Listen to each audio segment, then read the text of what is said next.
هلا الظاهر نعم.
جاي.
Translation, please be ready. Translation, please be ready.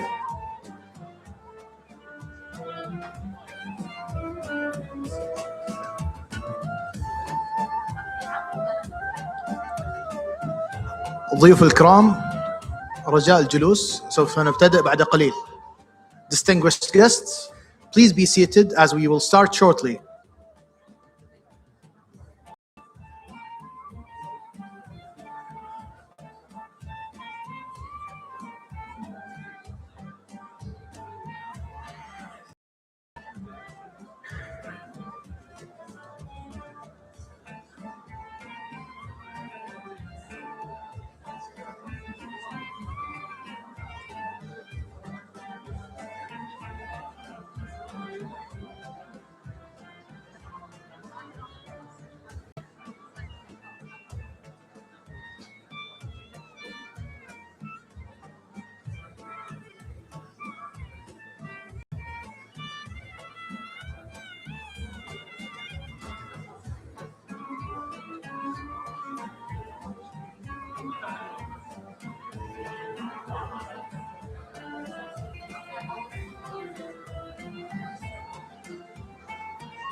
Distinguished guests, there are extra seats available on the second floor.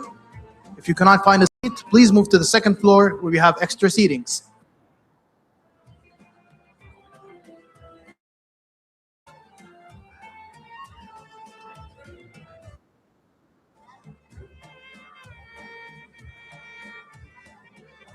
Full.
ضفته.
Ladies and gentlemen, distinguished guests, please be seated as the VIPs are arriving soon. Distinguished guests, we will shortly start the Saudi-Japan Ministerial Investment Forum, so please be seated.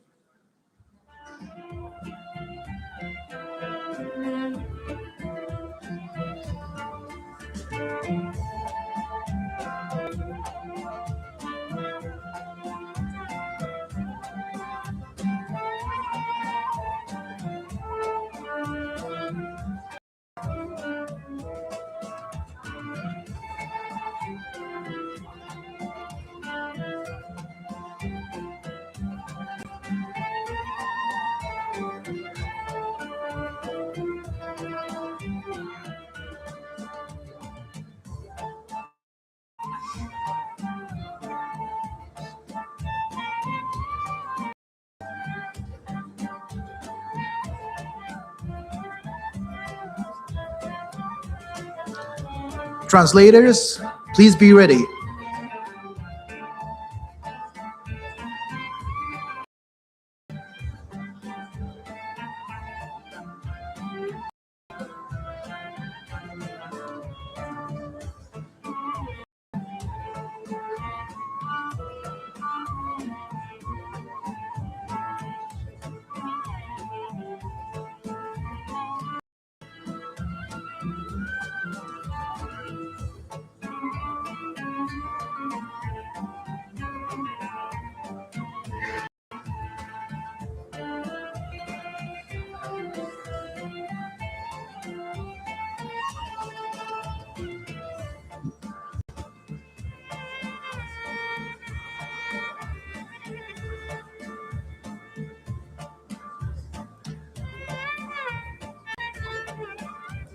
We will start shortly the Saudi-Japan Ministerial Investment Forum.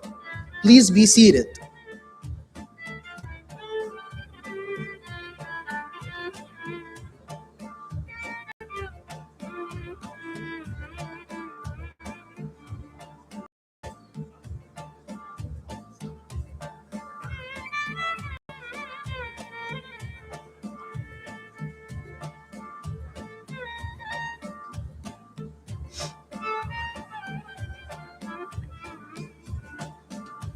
في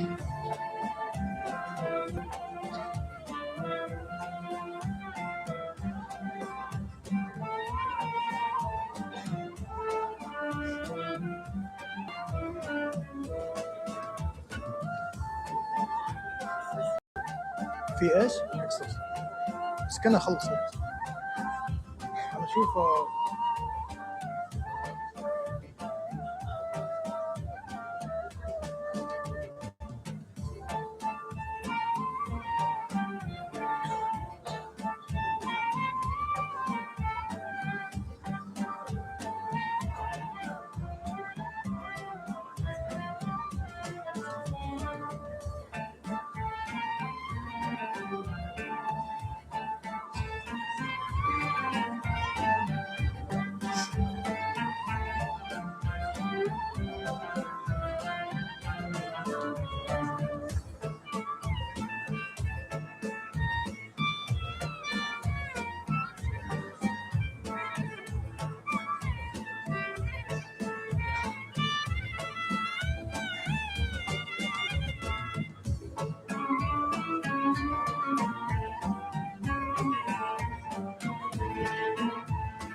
عبد الله.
Distinguished guests, in a few moments, we will start the Saudi-Japan Ministerial Investment Forum.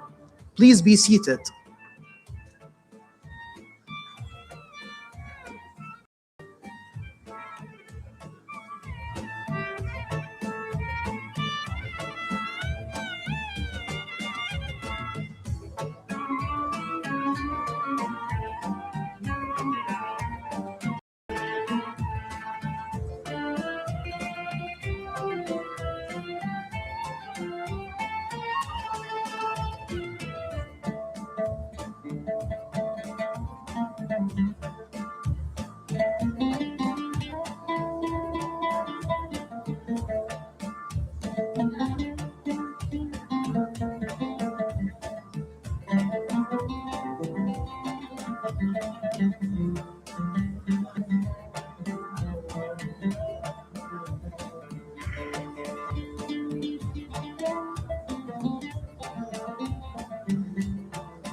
Distinguished guests, in a few moments, we will start the Saudi-Japan Ministerial Investment Forum. Please be seated.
Distinguished guests, please be seated as we will start shortly.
Distinguished guests, we will shortly start.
بسم الله الرحمن الرحيم. السلام عليكم ورحمة الله وبركاته. 皆様、サウジアラビアへようこそ。そして日サウジ閣僚投資フォーラムへようこそ。Your Royal Highnesses, Excellencies, distinguished guests, ladies and gentlemen, good afternoon and welcome to the Saudi-Japan Ministerial Forum. My name is Haytham Bishil, and I'm honored to serve as the Master of Ceremony for today. Today's forum brings together leaders from both nations to advance our strategic partnership. Earlier today, sectorial sessions were held highlighting key areas of cooperation, including finance, energy, machinery, innovation, startups, and entertainment. Before we start, please note that simultaneous interpretation is available in Arabic on Channel 1, English on Channel 2, and also Japanese on Channel 2. Also, for today's presentation, please scan this QR code if you would like to view it. Now, to officially open the forum, it is my honor to invite Mr. Abdullah Saleh Kamil, Chairman of the Federation of Saudi Chambers of Commerce, to deliver the welcoming remarks. Mr. Abdullah, the floor is yours.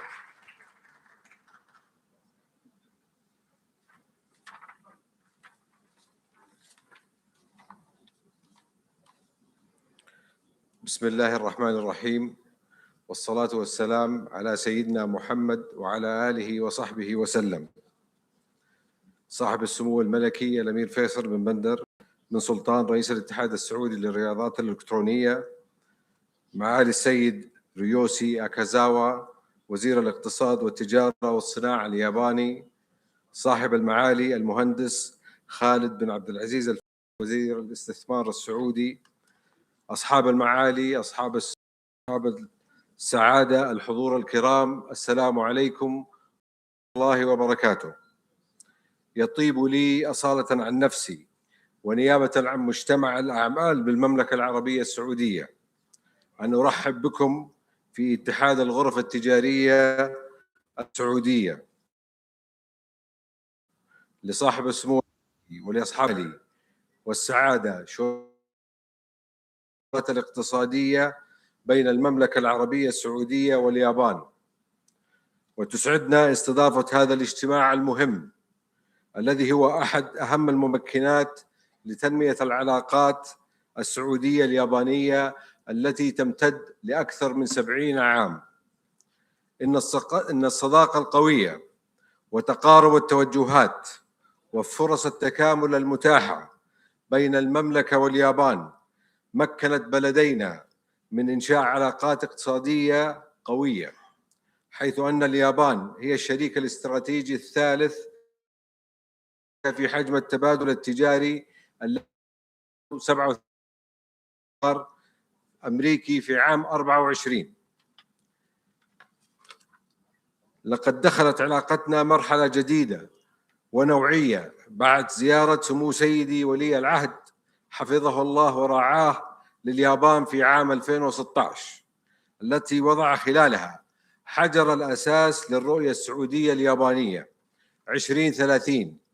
واليابان هي أول دولة تدخل في شراكة استراتيجية في رؤية المملكة 2030، وقد حققت رؤيتنا المشتركة نقلة نوعية في العلاقات الاقتصادية، لينطلق بعدها الفصل الثاني من الرؤية التي سميت بالرحلة، لتحقق أهداف أكبر تتوافق مع إمكانيات بلدينا الصديقين، من خلال خلق الشراكات في القطاعات الواعدة والاستفادة من الفرص الاستثمارية غير المستغلة، وتبادل الخبرات ونقل التقنيات الحديثة والمتطورة. أصحاب السمو والمعالي الحضور الكرام، إننا نعيش في المملكة مرحلة جديدة في تمكين القطاع الخاص وفتح الفرص الاستثمارية أمامه، وتمكين الاستثمار في قطاعات نوعية غير مستغلة كالتعدين والصناعات الثقيلة والمتطورة وصناعات الرقائق الإلكترونية والتكنولوجيا المالية فنتك والألعاب والرياضات الإلكترونية والترفيه والسياحة وغيرها من القطاعات. وتسعى المملكة وفق توجهاتها إلى فتح المجال للاستثمار في جميع القطاعات الاقتصادية للاستفادة من الإمكانيات والقدرات الاقتصادية التي تتمتع بها المملكة. وأود أن أقول لشركائنا في اليابان إن المملكة تستهدف طرح فرص استثمارية أمام القطاع الخاص تتجاوز قيمتها $3 تريليون، وهذه فرص لنا للاستفادة منها في خلق الشراكات وتبادل المعلومات والخبرات في المجالات التي تستهدفها هذه الاستثمارات بالمملكة، فضلاً عن وجود ممكنات وحوافز حكومية في هذه الاستثمارات.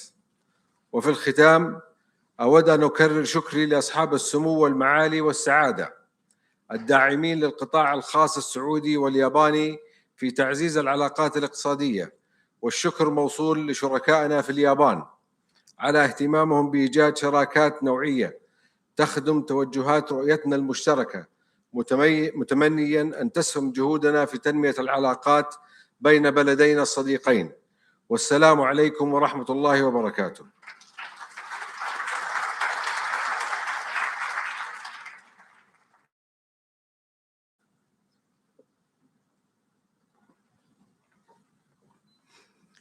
Thank you, Mr. Abdullah, for your kind words.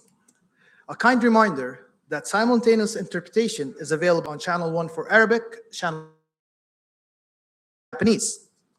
Now, we move on to the opening remarks. Please join me in giving a warm welcome to His Excellency Khalid Al-Falih, Minister of Investment of the Kingdom of Saudi Arabia. Your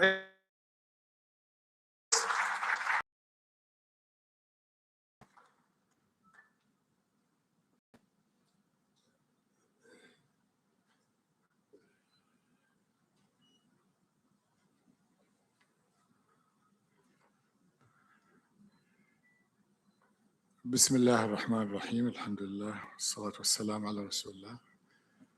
أسعد الله مساءكم جميعا. صاحب السمو الأمير بن بندر، معالي الضيف العزيز السيد أكازاي، وزير الاقتصاد والتجارة والصناعة في اليابان.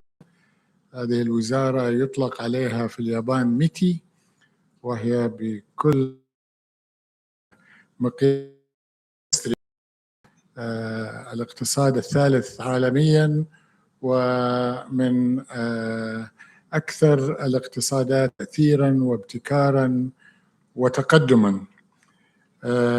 أود في البداية أن أشكر الأخ الزميل عبد الله صالح كامل واتحاد الغرف على استضافتهم. أيضاً أهنئ الأخ عبد الله صالح كامل على توليه قيادة اتحاد الغرف، وهو إن شاء الله خير من يقوم بذلك وخير سلف لخير خلف. كنا هنا قبل عدة أسابيع والتقينا بالاتحاد ومنسوبي الاتحاد والغرف، وأطلقنا شراكات استراتيجية في عدة مجالات. اسمحوا لي أن أعود إلى صلب الكلمة. معالي الوزير، مرة أخرى مرحبا، كونيتشوا. أرحب بكم اليوم معالي الوزير في بلدكم الصديق المملكة العربية، في عاصمتنا النابضة الرياض. كما أود أن أهنئ اليابان على النجاح الباهر بكل المقاييس الذي تحقق في إكسبو 2025 في أوساكا، الذي قدم نموذجاً عالمياً في التنظيم والابتكار، وعرض على العالم قيم اليابان الرائعة التي دائماً نسعد برؤيتها تتجسد في الفعاليات العالمية. كما أنها فرصة سانحة معالي الوزير أن نلتقي بكم في مطلع عام جديد، فكل عام وأنتم بخير، هابي نيو يير. ومع انطلاق مرحلة سياسية جديدة في اليابان بقيادة دولة رئيس الوزراء تاكايشي ساناي، مما يؤكد وفي نفس الوقت أهنئكم بتوليكم منصب وزير الاقتصاد والتجارة والصناعة في هذه الوزارة المهمة في هذه المرحلة الحيوية. معالي الوزير، تولي قيادتي البلدين أهمية قصوى لرفع العلاقة إلى مستوى استراتيجي، وتجسد ذلك في تأسيس مجلس الشراكة الاستراتيجي السعودي الياباني الذي نأمل أن يبدأ أعماله قريبا، عندما تلتقي قيادتي البلدين سمو سيدي ولي العهد رئيس مجلس الوزراء ودولة رئيسة وزراء اليابان تاكايشي ساناي. كما أود أيضا أن أعبر عن شكرنا لأصدقائنا في اليابان على حسن الاستقبال خلال زيارة وفد سعودي كبير مماثل للوفد الكبير الذي تصطحبه معالي الوزير، وذلك خلال زيارة قامت بها عدة جهات من المملكة العربية السعودية خلال شهر سبتمبر الماضي. وكان معي أيضا سمو الأمير فيصل بن بندر في طوكيو وفي أوساكا، وتشرفنا بالاحتفال باليوم الوطني السعودي في معرض إكسبو أوساكا بحضور حوالي 1500 من الجمهور، أكثرهم من اليابانيين. والكل يشهد أننا لم نرى تفاعل في أي دولة أخرى مع احتفالنا الوطني كما رأينا في اليابان، والجمهور يحتفل معنا ويصفق ويسعد بيومنا الوطني يحتفى به في دولة صديقة كاليابان. طبعا العلاقات السعودية اليابانية أيضا احتفلنا بمرورها ب70 عام خلال السنة الماضية، واليوم نحن في السنة 71 لعلاقات مزدهرة على مر العقود، وتنتقل من مستوى استراتيجي إلى مستوى استراتيجي أعلى. حقق جناح المملكة في إكسبو 2025 في أوساكا حضورا لافتا، حيث استقبل المعرض أكثر من 3 ملايين زائر، مما يعكس اهتمام الجمهور الياباني بثقافتنا. كما كما نظم الجناح حوالي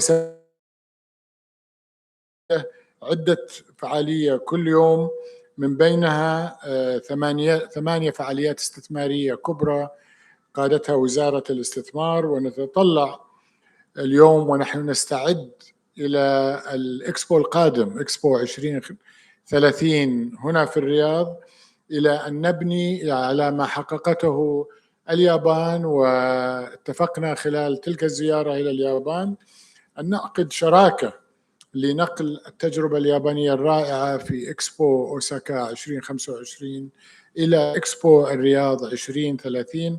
وأنا متأكد أن الجناح الياباني في إكسبو الرياض سيضاهي الجناح السعودي في إكسبو أوساكا من ناحية حسن التنظيم والإبداع وإقبال الجماهير السعودية والعالمية التي ستزور الرياض لتشهد نجاح رؤية المملكة 2030 وأيضا فعالية الإكسبو. معالي الوزير، أصدقائنا من اليابان، زملائي من المملكة والحضور الكرام، شهدت المملكة نمواً كبيراً خلال 10 أعوام الماضية منذ إطلاق رؤية المملكة 2030 في 2016، منها تضاعف حجم الاقتصاد السعودي، إجمالي الناتج المحلي الإجمالي GDP. كذلك شهدنا نمواً كبيراً في تدفقات الاستثمار الأجنبي المباشر منذ إطلاق رؤية السعودية 2030، حيث تضاعفت التدفقات لتصل إلى 120 مليار ريال في عام 2024، بينما قارب رصيد الاستثمار الأجنبي تريليون ريال تجاري. أما بالنسبة لعلاقتنا مع اليابان، فقد ارتفع التبادل التجاري مع اليابان بنسبة 38% من 2016 إلى 2024 ليصل إلى 138 مليار ريال، وهذا يجعل اليابان ثالث أكبر شريك تجاري للمملكة. كما ذكرت لمعالي الوزير، يطغى على هذا التبادل التجاري صادرات المملكة من منتجات الطاقة، البترول والغاز ومشتقاتها، ونتطلع بالطبع من القطاع الخاص السعودي إلى زيادة التبادل التجاري مع اليابان، بالذات المنتجات اليابانية ذات التقنية العالية. أما من ناحية الاستثمار، فالاستثمار الياباني في المملكة جيد وقوي، ولكن نتطلع إلى رفع مستوى الاستثمارات اليابانية في المملكة، حيث توفر المملكة اليوم فرصاً واعدة للشركات اليابانية في عدة مجالات، منها المجال التقليدي الذي ربط بين اقتصادينا وهو الطاقة والطاقة النظيفة، ومنها الهيدروجين الأخضر والأزرق. نتطلع أيضاً إلى استثمارات في الصناعات المتقدمة والصحة والأمن الغذائي والابتكار وريادة الأعمال والشركات الرائدة، وحققنا تقدم كبير في كل هذه المجالات. أود أن أشيد بالدور الكبير للقطاع الخاص معالي الوزير، ونحن اليوم في بيت القطاع الخاص هنا في المملكة العربية السعودية في مقر اتحاد الغرف. أود أن أشيد باتحاد الغرف ومؤسسات الأعمال اليابانية مثل جترو، JCC ME، كيدن رين، اتحاد كانساي الاقتصادي وغيرها، في تعزيز التعاون بين شركات البلدين ولدعم التبادل التجاري والاستثماري ونقل التقنيات وتعزيز التحول الأخضر والتنمية المستدامة وتوسيع كما ذكرت الاستثمارات المتبادلة. أود أن أشيد باستضافة اليابان لمنتدى FII Prosperity الذي عقد في اليابان قبل عدة أسابيع. وأشيد أيضا بما أعلنه معالي محافظ صندوق الاستثمارات من عزم الصندوق لزيادة استثمارات الصندوق إلى 27 مليار دولار بحلول عام 2030، والتي نطمح أن تكون استثمارات تزيد من مستوى الشراكات الاقتصادية بالذات في القطاعات المؤثرة. معالي الوزير، أصدقائنا من اليابان، لعلي أؤكد أنه خلال 10 سنوات الماضية حدثت إصلاحات اقتصادية غير مسبوقة، ليس فقط على مستوى بل وعلى مستوى العالم، من ناحية شمول هذه الإصلاحات كافة القطاعات والانفتاح الذي تم.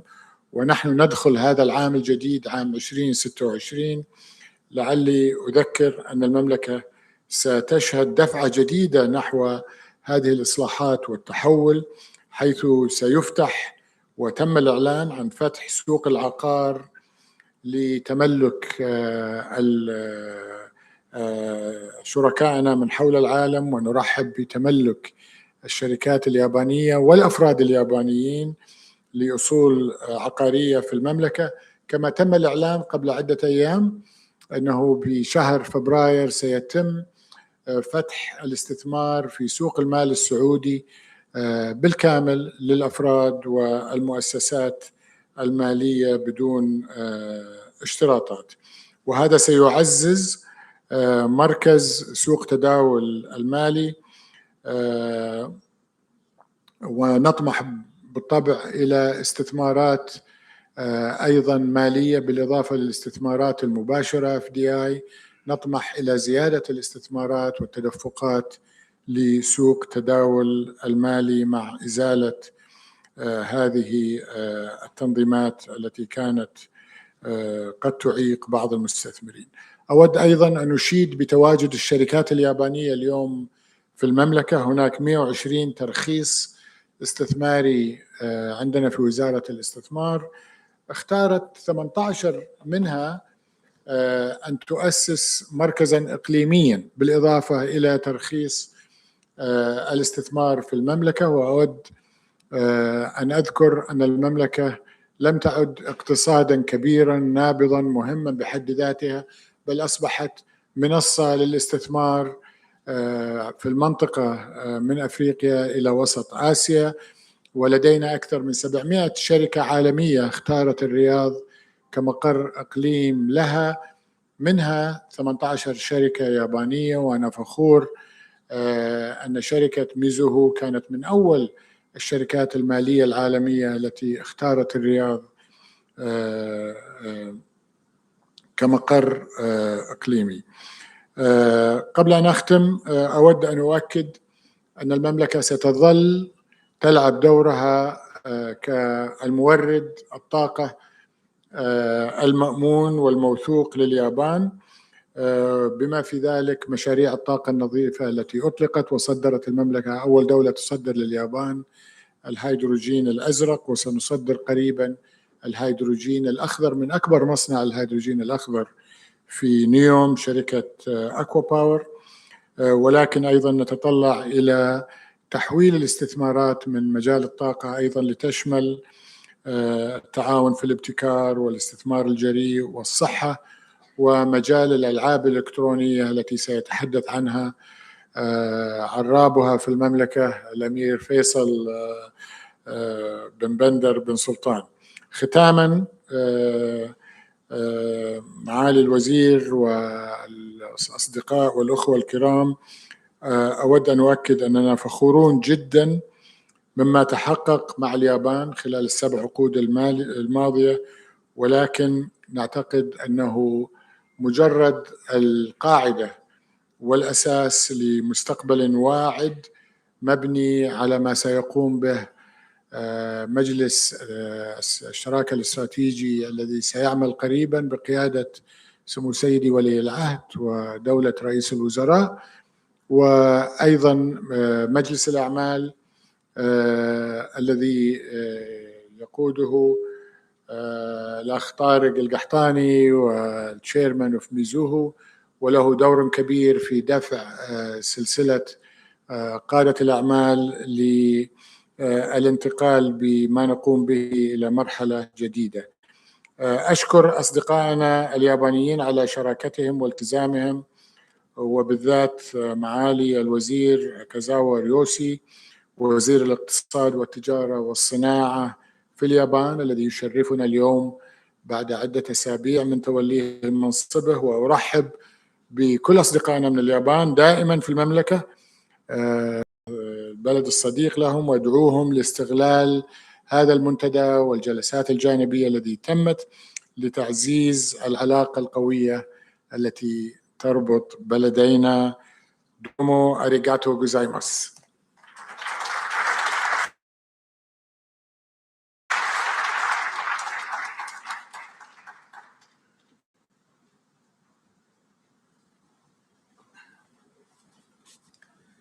Thank you, Your Excellency. Truly, a super ministry with a super minister. Now, we will move on to the welcoming remarks from His Excellency Ryosei Akazawa. Please join me in giving a warm welcome to the Minister of Economy, Trade and Industry of Japan, His Excellency Ryosei Akazawa.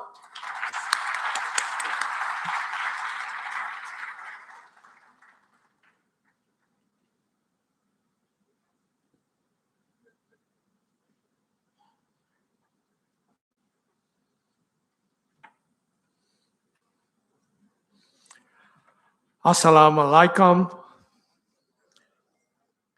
ありがとうございます。ファーレフ投資大臣およびご列席の皆様、経済産業大臣の赤澤亮成です。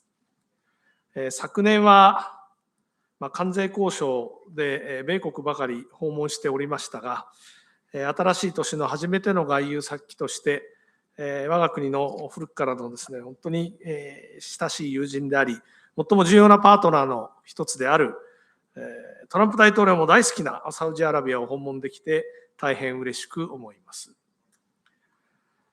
近年ですね、ルールに基づく自由貿易体制に揺らぎが生じている中で、米国や中国への対応と合わせて、我が国のよって立つ基盤であります自由貿易と法の支配の取り組みを進めるハイブリッドな通商戦略を展開しつつ、世界の課題解決や日本とサウジの経済層につなげていくことが重要であるというふうに考えます。幅広い分野を一斉で4割を供給していただいており、長年にわたり我が国への安定した原油供給先とくださっているサウジアラビアは、我が国にとってエネルギー安全保障上、非常に重要な国であり続けています。それだけでなく、今や石油以外の部分、経済や文化など、あらゆる分野においてなくてはならないパートナーです。両国間ではゲーム、e スポーツ、あるいは宇宙といった新しい分野も含めて協力が進展しています。本日のフォーラムでもこれらの分野の企業の代表者より新たな協力合意の披露やサウジアラビアとのビジネスに関する発表が行われます。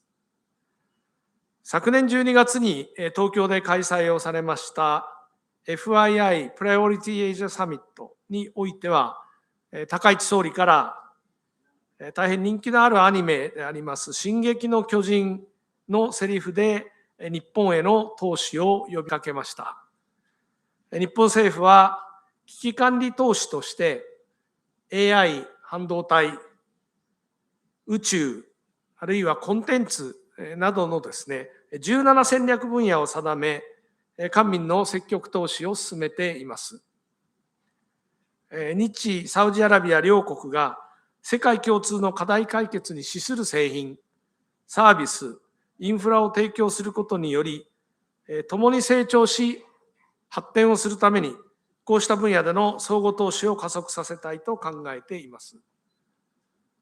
例えば、宇宙分野においては、今月、サウジアラビアの宇宙庁と経済産業省をはじめとする関係府省との間で、協力 MOC が署名をされました。広大な国土を有するサウジアラビアは、宇宙関連技術を活用し、石油インフラの管理、衛星通信、災害対策や環境モニタリングなど、幅広いサービスに取り組もうとされています。ここに我が国の技術とのシナジーが加われば、需給の両面でグローバルな宇宙ビジネスを牽引していくことができます。月面探査といったフロンティア開拓に向けた協力も進めてまいりましょう。早速、本日ですね、iSpace やスペースデータといった日本のスタートアップと現地機関との協業が皆様に披露をされます。こうした相互投資を通じたウィンウィンな関係を進化させてまいりましょう。今日、ファーリフ投資大臣との間でもかなりメインのテーマになりましたが、金融面での関係強化も重要です。一昨年11月に PIF と日本の金融機関が総額510億ドル相当の協力文書に合意したことは、この分野の象徴的な進歩であり、こうした動きを共に加速してまいりましょう。さて、昨年閉幕した大阪・関西万博では、サウジアラビアは海外パビリオンとして最大規模で、数多くのイベントの開催を通じて、活発な交流が生まれました。また、まさにファーレフ投資大臣に、昨年9月に万博をご訪問いただきました。万博を通じて一層強固なものとなった両国関係を2030年のリヤド万博につなげていきたいというふうに思います。我が国はこのリヤド万博への参加を正式に決定をいたしました。今日この場でファーレフ大臣をはじめとするサウジ政府、そしてビジネス界の皆様にお伝えをできることを大変嬉しく思う次第です。大阪・関西万博の4倍の規模の会場、そして4200万人の来場者を想定しているリヤド万博を通じて、日本の先進技術やコンテンツがサウジアラビア、そして世界へ展開することを大いに期待をしています。さらに日本政府としてもリヤド万博の成功を支えるべく、大阪・関西万博で得たノウハウの移転に向けた協力を開始いたします。まず第一弾として、近い将来、日本にリヤド万博関係者を招聘をし、万博で活躍した専門家の皆様から、万博の運営ノウハウについてのワークショップを実施いたします。最後になりましたが、本日の議論を通じ、日本とサウジアラビア両国の関係を一層強化をし、そして加速をさせる機会となることを記念をして、私のご挨拶とさせていただきます。シュクラン・ジャズィーラン。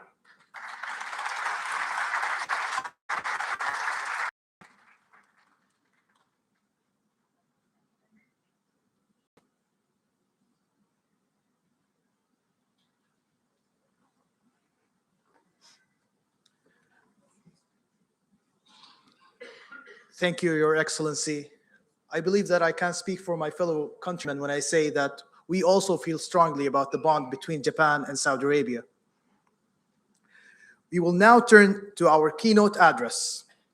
Please join me in welcoming His Royal Highness Prince Faisal bin Badr bin Sultan Al Saud, the Chairman of the Saudi Esport Federation. Your Royal Highness, the stage is yours.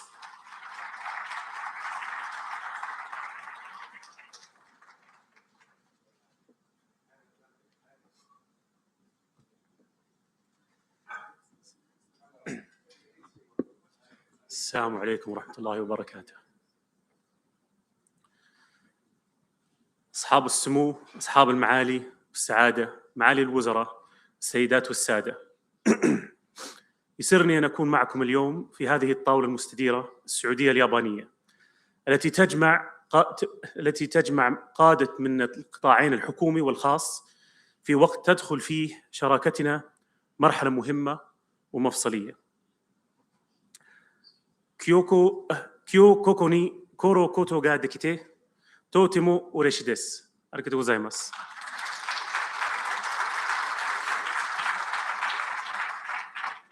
تجمع المملكة العربية السعودية واليابان علاقة راسخة بنيت على عقود من الثقة والتعاون والاحترام المتبادل.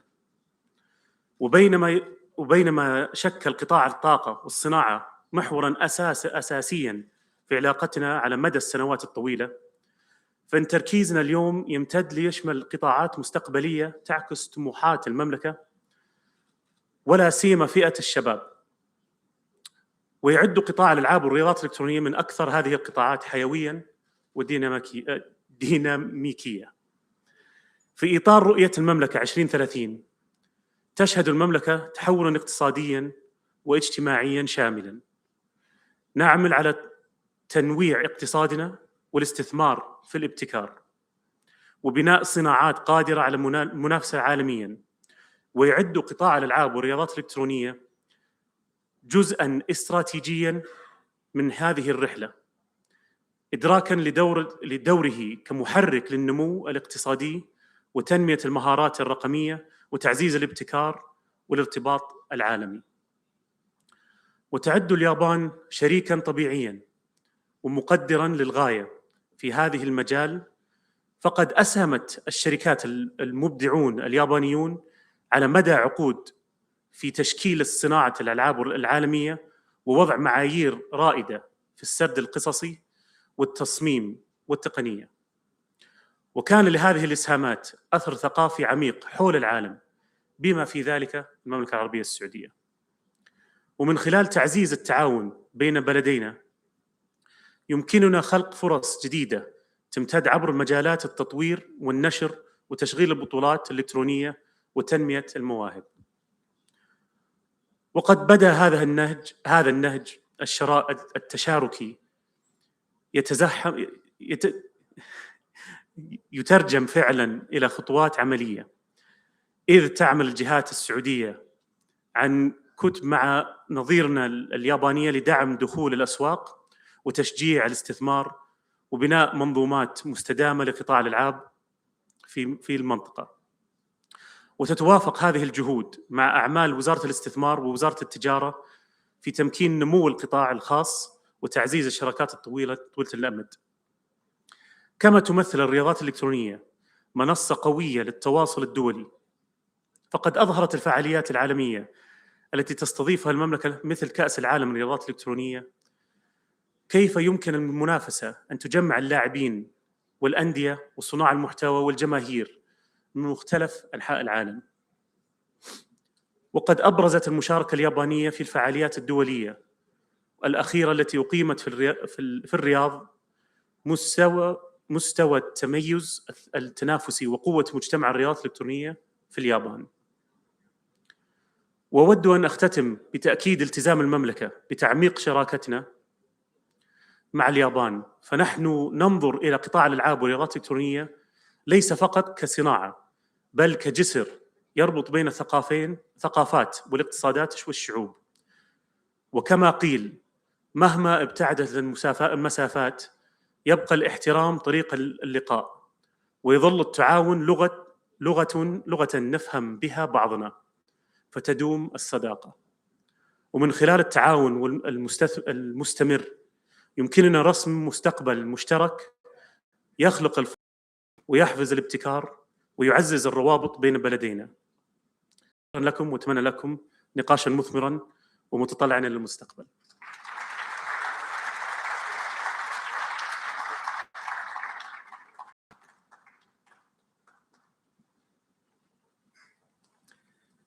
Thank you, Your Royal Highness. Truly, the Japanese gaming industry have touched each and every one of us. I myself personally am a huge fan of Sonic the Hedgehog from Sega.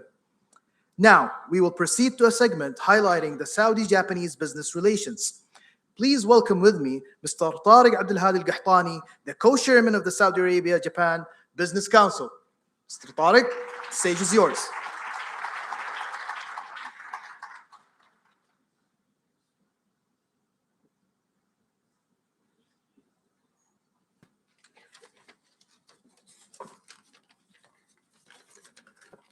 بسم الله الرحمن الرحيم. أصحاب السمو، أصحاب المعالي، أصحاب السعادة، السيدات والسادة، الحضور الكريم، السلام عليكم ورحمة الله وبركاته.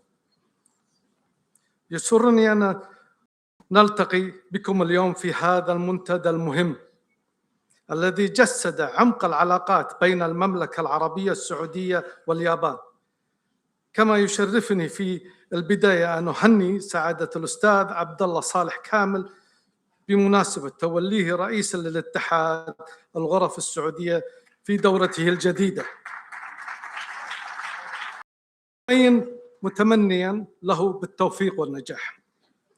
إن العلاقات التاريخية التي جمعت المملكة العربية السعودية باليابان تمتد لما يقارب أكثر من 70 عاماً، وقامت خلالها على الثقة والاحترام المتبادل، وتطورت تشمل مجالات متعددة من أبرزها الطاقة والتجارة والصناعة والتقنية الحديثة، ضمن شراكات تقوم على تلاقي المصالح والرؤى الأمد.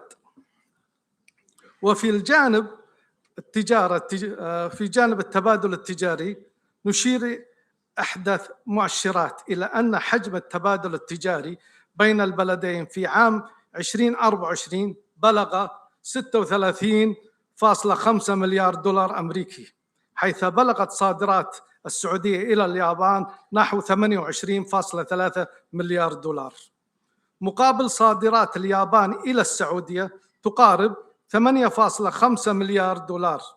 تعكس هذه الأرقام متانة القاعدة الاقتصادية المشتركة التي تنطلق منها نحو نمو متوازن ومستدام بخدمة التطلعات الطرفين، وتحدي هذه العلاقة ضمن إطار الرؤية اليابانية 2030، الرؤية السعودية اليابانية 2030 التي تستهدف توسيع آفاق التعاون الاقتصادي وتعزيز الشراكات بين القطاعين العام والخاص، ونقل المعرفة والتقنية بيننا. وفي هذا السياق تتعدد المجالات التعاون بين المملكة العربية السعودية واليابان، من أبرز الطاقة والهيدروجين والأمونيا والصناعات التحويلية والمياه والبنية التحتية وصناعة السياحة والترفيه الإلكتروني وصناعة الشرائح الإلكترونية والأشباه الموصلات وصناعة الفضاء والتقنيات الأقمار الصناعية والبيانات الفضائية والرعاية الصحية وتجويد الخدمة الطبية. انطلاقا من هذا التوجه العملي يسرنا أن نعلن عن إطلاق منصة إلكترونية لمجلس الأعمال السعودي الياباني كأداة مؤسسية تهدف إلى أولاً تنظيم المبادرات، ربط الاستثمار، تفعيل المخرجات، استدامة المؤسسية، قاعدة بيانات مشتركة، توفير المرجع للمعلومات واضحة يدعم العلاقات الاقتصادية السعودية اليابانية.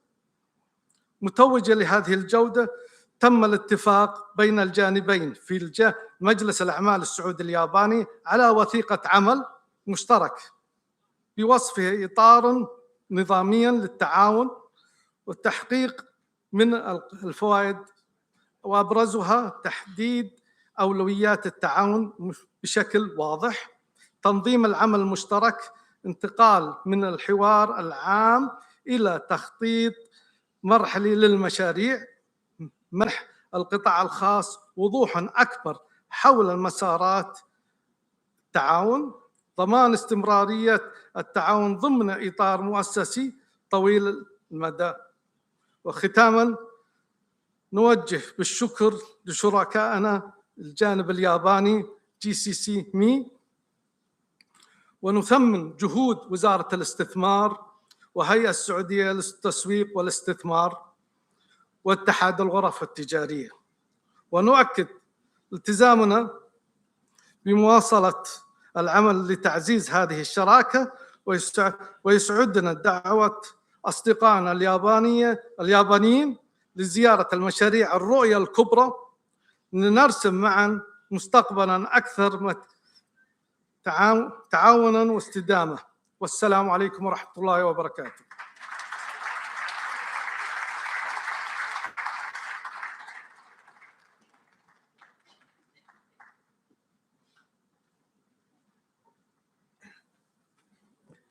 Thank you, Mr. Tariq.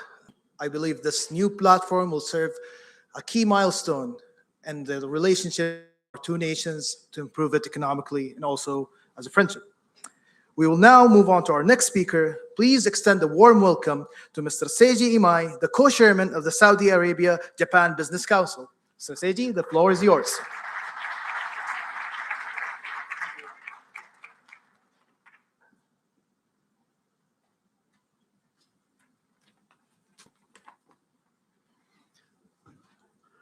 Your Excellency, Minister of Investment of the Kingdom, Mr. Al-Farif. Your Excellency, Minister of Economy, Trade and Industry of Japan, Mr. Akazawa.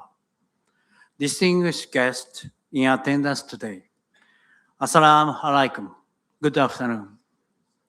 My name is Seiji Imai. I serve as the Japanese co-chair of the South Japan Business Council, and I am also the chairman of Mizuho Financial Group.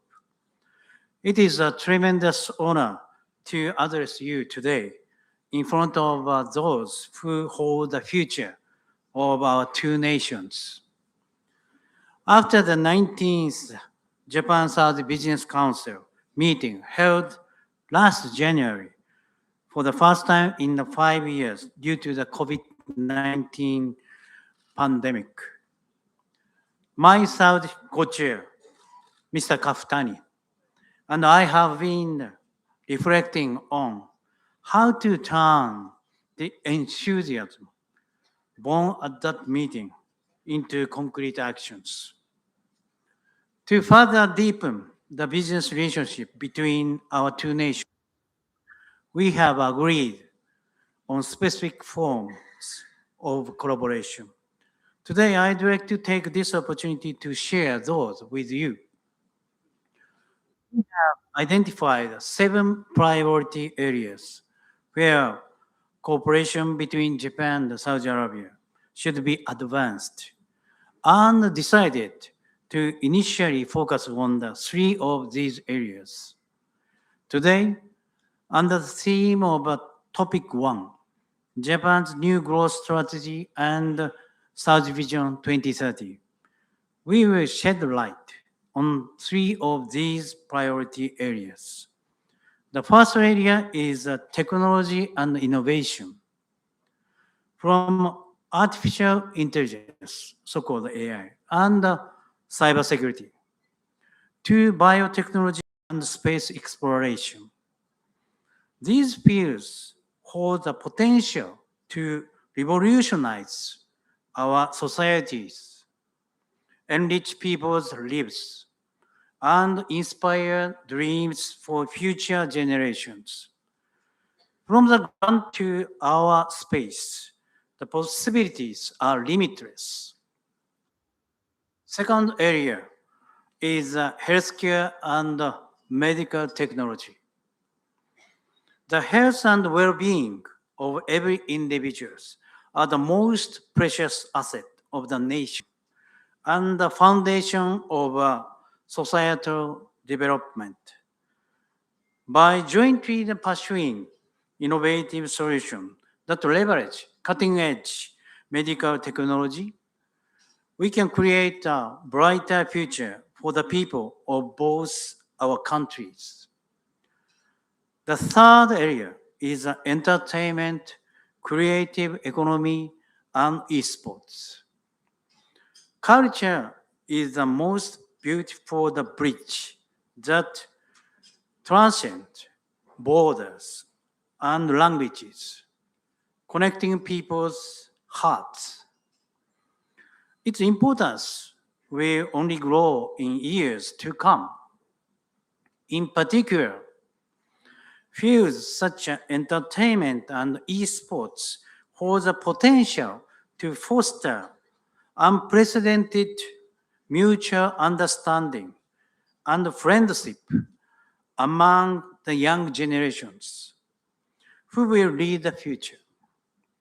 Through these creative fields, we can build new forms of empathy and collaboration. These three areas resonate fully with Saudi Arabia's national initiative, Vision 2030, and in alignment with the 17 strategic areas proposed by the Prime Minister Takaichi of Japan. Today, you will hear from the 5 Japanese companies, each with a strong commitment to expanding their business in Saudi Arabia in these priority areas. To the government representatives, relevant organizations, and business leaders from both Saudi Arabia and Japan who have gathered here today, I encourage you, all of you, to listen attentively to the presentation, engage in the active dialogue, and seize this opportunity to identify and nurture new seeds of the collaboration. Let us work together to translate this momentum into concrete actions.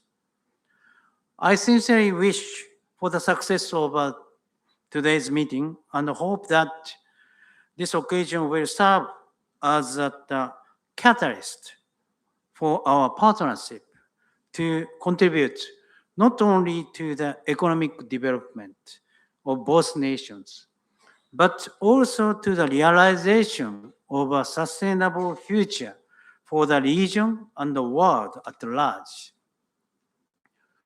Not only as the chair of the South Japan Business Council, but also as the chairman of Mizo Financial Group, we would like to actively engage and support this initiative and contribute to the economic development of both Saudi Arabia and Japan.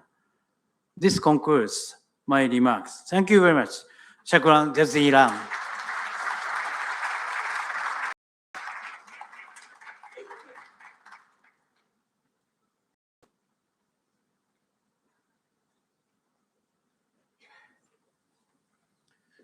Thank you, Mr. Imai. We will now proceed to the agreements announcement ceremony, marking a significant milestone in the Saudi-Japan cooperation.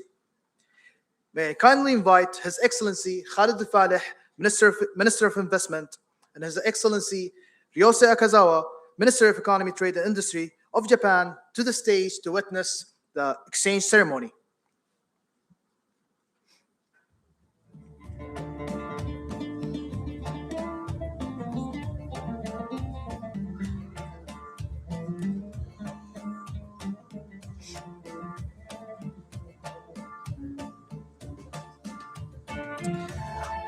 Our first agreement for exchange is between the Saudi Space Agency, the Cabinet Office, METI, and MIXT.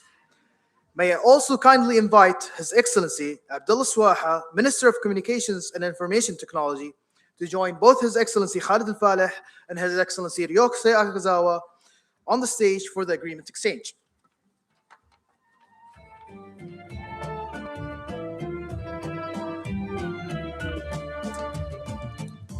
This agreement recognizes the importance of effective cooperation and the peaceful use of outer space. The participants will collaborate across several areas.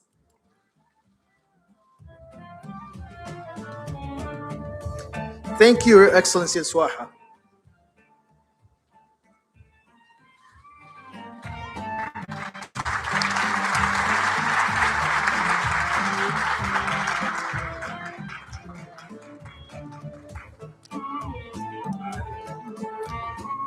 Thank you, Your Excellency Al-Swaha. Our next agreement is between the National Debt Management Center and NEXI. Please welcome with me to the stage Mr. Hani Al-Madani, Chairman and CEO, and also Mr. Atsu Kuroda, Chairman and CEO, to the stage for the agreement stage. And also, may we extend the welcome to the SMBC Co-Head of Global Banking, Mr. Nakamura Keiichiro. Please join us on the stage.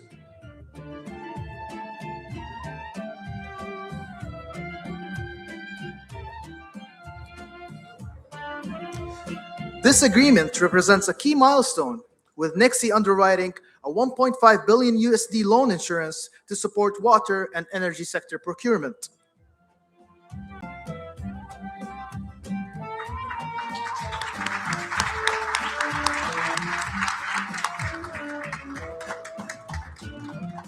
Thank you, Mr. Al-Madani. Thank you, Mr. Kuroda and Mr. Nakamura as well. Our next agreement is between King Abdulaziz City for Science and Technology and iSpace Incorporation. Please welcome with me Dr. Mariam Nuh, the Vice President for the Economies of the Future sector, and also Mr. Takeshi Hakamada, CEO and Representative Director.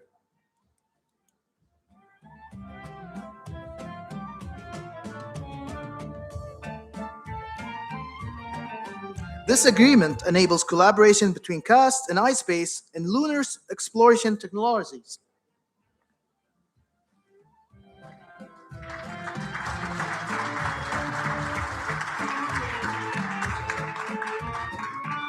Thank you, Mariam and Mr. Takashi. You may now be seated. Our next agreement is between the CEO of the Saudi Exim Bank and also the Mizuho Bank. We'll have Saad Al-Khalb, His Excellency, join us on the stage, as well as Mr. Seiji Imai, the Chairman of Mizuho Financial Group.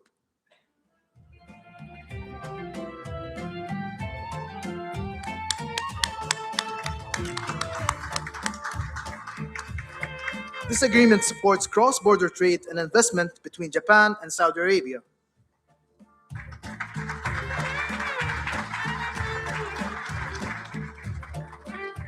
Thank you, Your Excellency Saad. And Mr. Seiji, you may now be seated.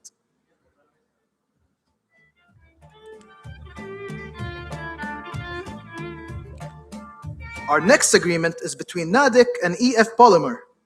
Please welcome Mr. Mohammed Al-Rajhi, Vice President of Sourcing and Supply Chain, and Mr. Narayan Lagurjar, CEO of EF Polymer.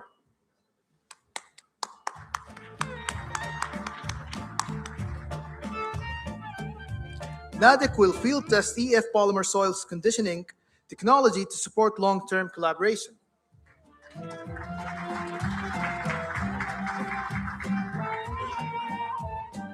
Now, may I ask Mr. Muhammad to remain on stage, and Mr. Narayan, you may now be seated, as our next agreement is also between NADIC and the Universal Materials Incubator, UMI. Please welcome Mr. Kiba Shosuke, the CEO of UMI. Thank you, Mr. Muhammad and Mr. Kiba. You may now be seated.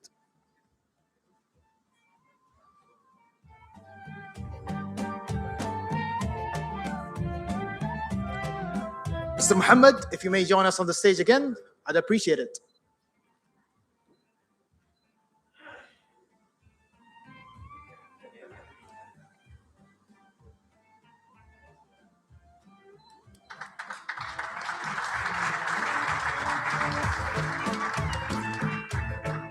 Thank you, Mr. Muhammad and Mr. Kiba. You may now be seated.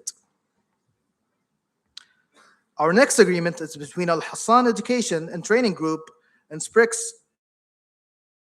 Please welcome Mr. Rashid Al Hassan, President of Al Hassan Education and Training Group, and Mr. Shinya Sayu, Head of Global Division. This MOU initiates a pilot STEM Kaizen program for K-12 schools focusing on mathematics, AI, and programming education.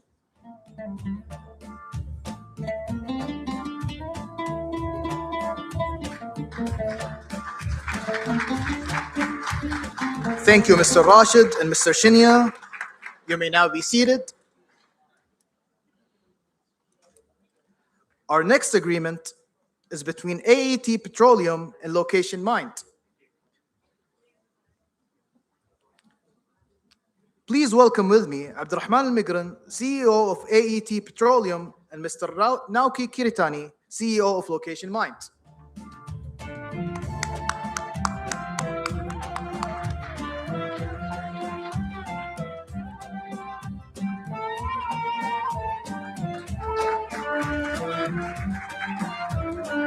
Thank you, Mr. Abdurrahman and Mr. Nauki. You may now be seated. Our next agreement is between Al Faisal University, Tokyo Institute of Technology and Space Data. Please welcome Her Royal Highness Dr. Maha Mishari Abdulaziz Al Saud, Vice President for External Relations, and Dr. Goro Tamura, Assistant Professor, and Mr. Atsushi Takata, Executive Vice President, Global Strategy and Space Utilization for the Agreement Exchange.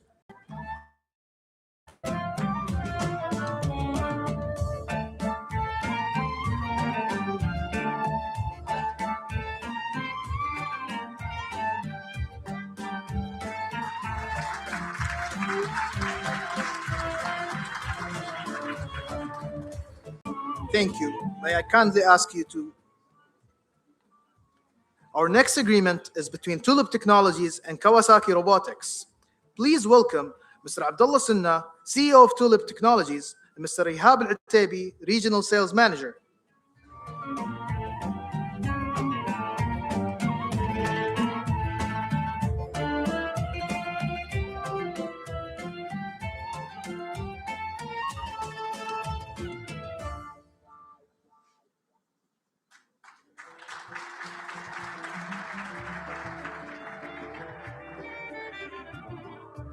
Thank you, Mr. Abdullah Nihab.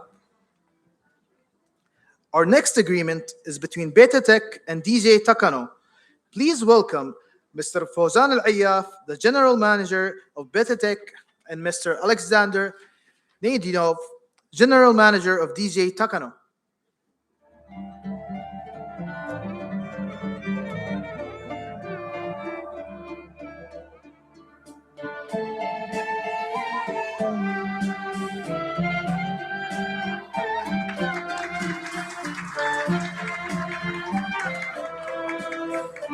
Thank you, Mr. Fawzan and Mr. Alexander. Our final agreement is between Elderly and Kawasaki Heavy Industries. Please welcome Mr. Khalid Zaidan, the CEO of Elderly, and Mr. Eiichiro Miyazoe, the General Manager of Kawasaki Heavy Industries.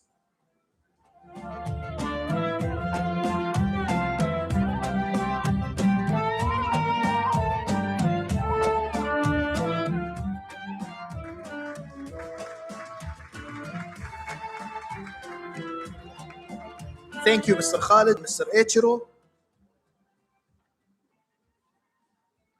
Your Excellencies, thank you so much. This now concludes our agreements exchange ceremony. You may be seated.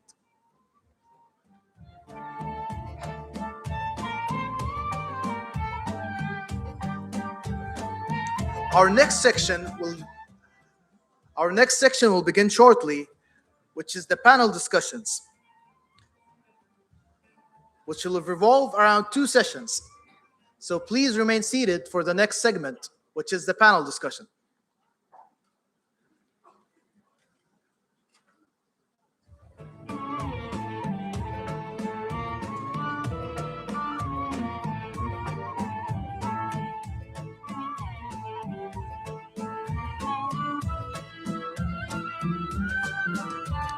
We will now start with the panel discussion, starting first with the first session, which is Synergy in Action, Japan's New Growth Strategies in Saudi Vision 2030, which will consist of 2 rounds.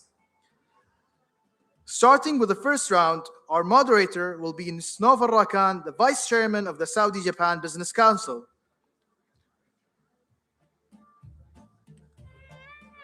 The first round will focus on startup ecosystems and creative economy and entertainment-led innovation, exploring alignment between Japan's new growth strategy and Saudi Vision 2030.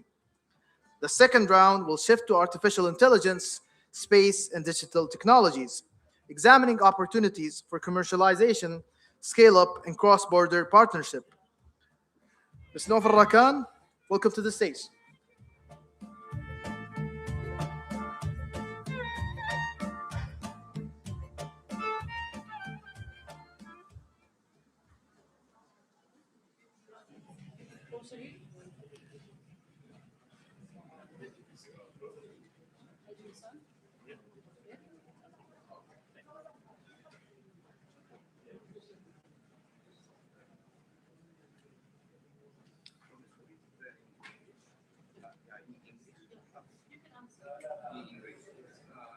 Ladies and gentlemen, please be seated as we will start our next section shortly with our moderator, Nofar Rakan.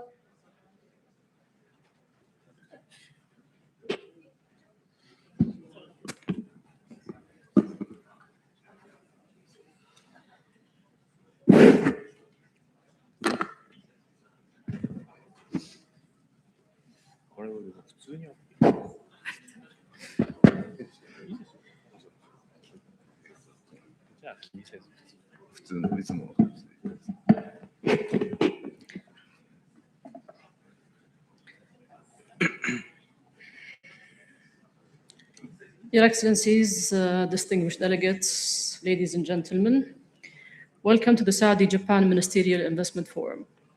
It gives me a great pleasure to moderate this panel, Synergy in Action, Japan's New Growth Strategy and Saudi Vision 2030, a panel of 2 rounds.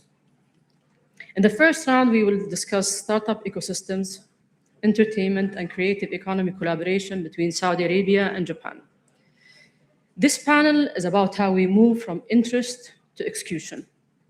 It gives me a great pleasure to introduce our esteemed panelists, Mr. Omar Al-Shaban, Chief Program Officer of The Garage, Mr. Hajimi Tabata, Founder and CEO of JP Universe, Mr. Zid Al-Mhaiza, Gaming IP Partnership Director of,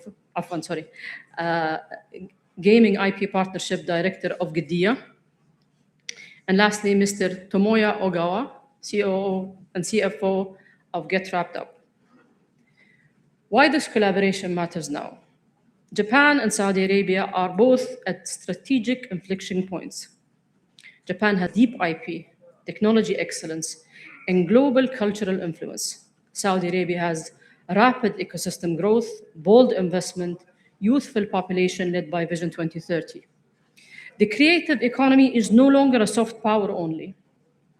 It is a high-growth economic sector that drives tourism, tech adoption, and global brand value. Now, the collaboration is shifting from export-import to co-creation and co-ownership. I turn to Mr. Omar Al-Shaban. As an ecosystem enabler for innovators and founders, in simple words, what is the garage? And how and what concrete mechanism can the garage use to turn Saudi-Japan innovation intent into joint ventures, rollouts, and commercial rollouts that align with the Vision 2030 with Japan's growth sectors? Thank you for the question. Good afternoon, everyone. Assalamu alaikum. It's a pleasure to have you here, and all our friends from Japan. Welcome to Riyadh. Welcome to Saudi Arabia. I had one visit to Tokyo back in 2022, and I fell in love with the city. So hopefully I'm going to go back again. Going back to your question, so the startup ecosystem in Saudi Arabia, I'm going to get to the garage, but I want to highlight the ecosystem at large. The startup ecosystem in Saudi Arabia has been growing multiple folds since the launch of Vision 2030. So in the past 10 years, the VC, or the venture capital investment in Saudi Arabia, grew by more than 25 folds over the past 7 to 8 years. So for example, this year, the VC investment in Saudi Arabia was around $1.6 billion US, and this is a 25-fold increase since 2018, which makes it the largest in the MENA region for the 3rd year in a row. And this is according to the Magnet report. This means that there's a vibrant ecosystem of startups coming all around the world to Saudi Arabia, to Riyadh, in order to set up their entrepreneurial journey or to expand to this large market, which is not only Saudi Arabia, as Excellency said, but also the MENA region at large. The garage is one of the enablers of the ecosystem. So we are a physical hub here in Riyadh. It's a startup campus of around 28,000 square meters, which makes it one of the largest in the region in the world, focused on deep technologies, but also startups at large. We are part of a vibrant ecosystem that allows entrepreneurs to come and to set up their entrepreneurial activity in Saudi Arabia. Since the launch of the entrepreneurial visa that Ministry of Investment launched back in 2017 or 2018, there are more than 3,000 startups that decided to come and to establish their presence in Saudi Arabia. 3,000 startups from all around the world that today have licenses to operate. Out of these, there are more than 120 that obtained a premium residency as an entrepreneur in Saudi Arabia. What do we do at the Garage? We are an enabler for the deep tech startups. We are part of King Abdulaziz City of Science and Technology, so we are adjacent to all the national labs where we allow access for deep techs to come and not only benefit from the entrepreneurial ecosystem that we built, but also the labs that would allow researchers, innovators to come and to innovate in the kingdom. We are very much linked to the 4 priorities of research, development, and innovation in the country, which are future of health, future technology, sustainability, and energy. We work with multiple international incubators and accelerators that are agnostic or specialized like in sectors like space, e-games, semiconductors, energy, etc., with the regulators of these ecosystems in order to graduate and to accelerate the growth of to launch from Saudi Arabia, as well as allowing our own startups to grow. The past almost 2.5 years since we launched the Garage, we graduated almost 1,000 startups, and these are a combination of local startups and international startups. These startups, they're very small in the pre-seed and seed stage, have a total valuation of over $1 billion already. Jobs to the economy.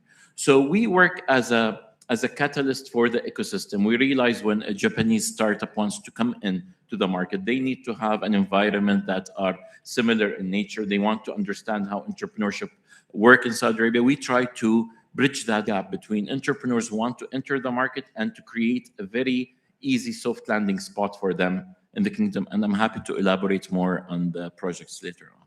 Thank you very much. Mr. Hajimi Tabata, Saudi Arabia and Japan share the love for gaming.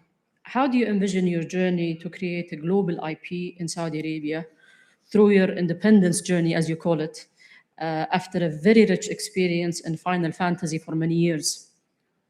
And from JP Universe's position connecting Japanese capabilities to global markets, what partnership model most effectively convert the Saudi-Japan strategic alignment into deal flow? Is it co-investment, co-production, licensing, platform partnerships?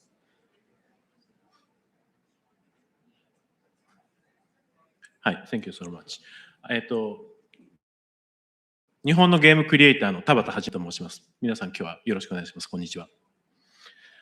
今の質問にまずはその IP 産業の人間として答えるならばですね、まずは日本とサウジアラビアが国を越えて新しい IP を作ることにどうやって挑戦していくのか、そういった取り組みをまず始めていき、そういった取り組みの中から必要ないろんなそのディールの形だったりパートナーシップの形というものを構造として整備していくのが一番いいんじゃないかなというふうに私は考えます。で、私はゲームクリエイターなので、ゲームというものを考えますと、世界のどの国のユーザーを見ても、ユーザーの心を動かしている要素というのは、特別な世界観や物語の体験です。そして、特別な物語や体験、世界観というものは、ある場所からしか生まれないような特別な IP に宿っています。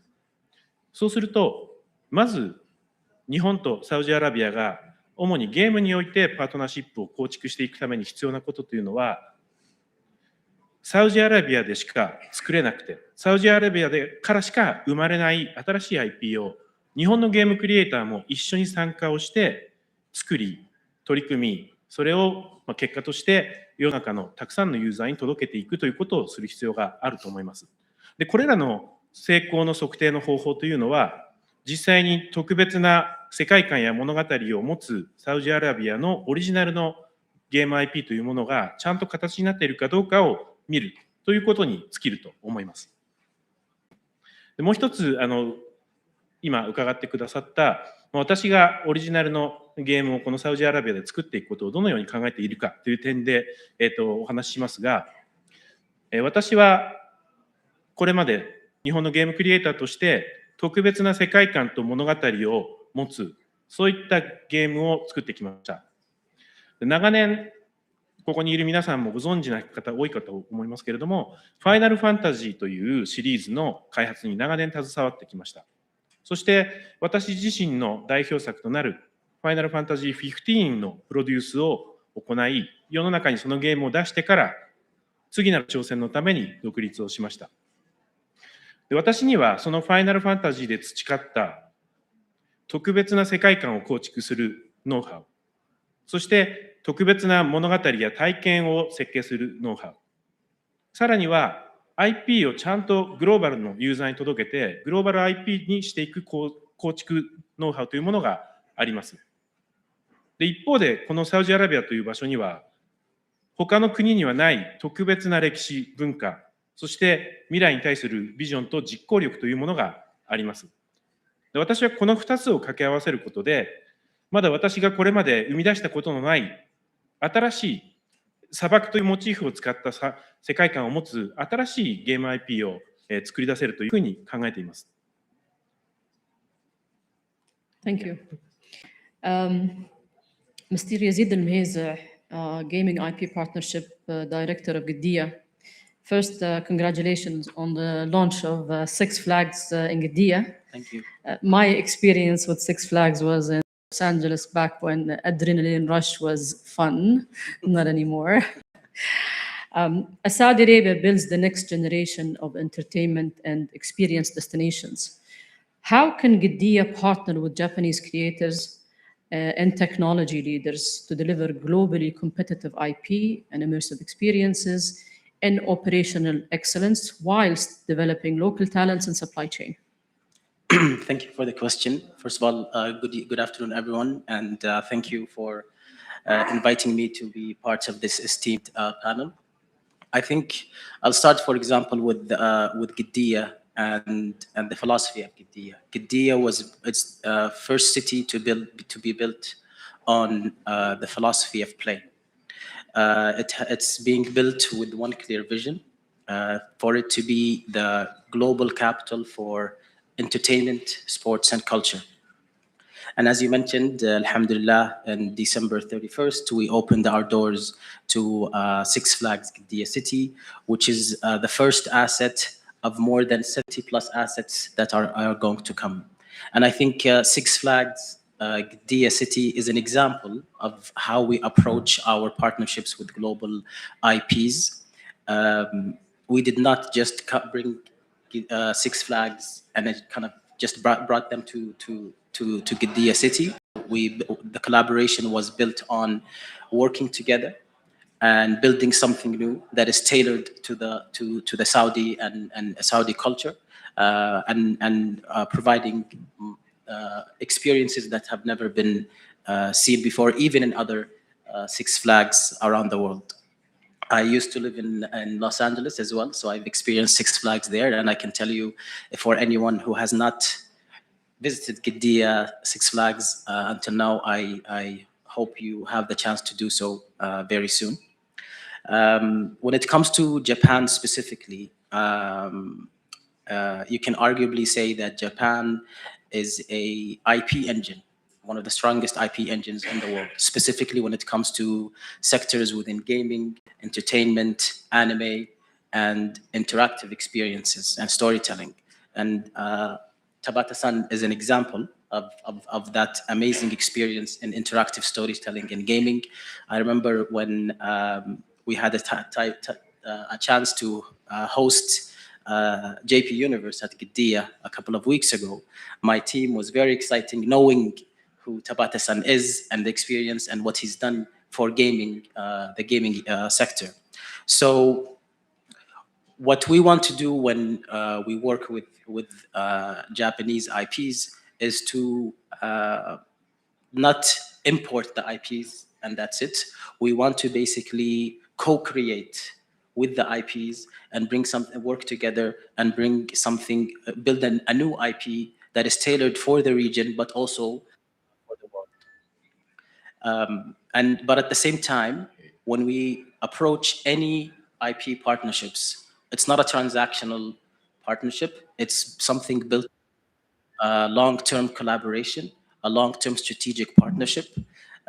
We've seen today, last year, 2025, this Japanese-Saudi relationship celebrated its 70-year partnerships. And I think right now we have the chance to, through Giddiya and the other kind of ecosystem like the garage as well, where we can potentially continue relationship in new sectors that are new to the region, like gaming and entertainment, but also build on the experiences that these Japanese IP owners bring to the market.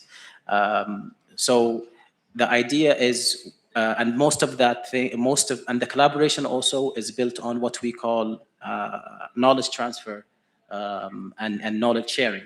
So think about Saudi developers learning from Japanese studios, so Saudi esports players working for esports clubs, and where that can lead, where it can lead having local Saudi publishers, local Saudi studios, and that will lead to kind of local Saudi professional players and building on the local professional players that we have now.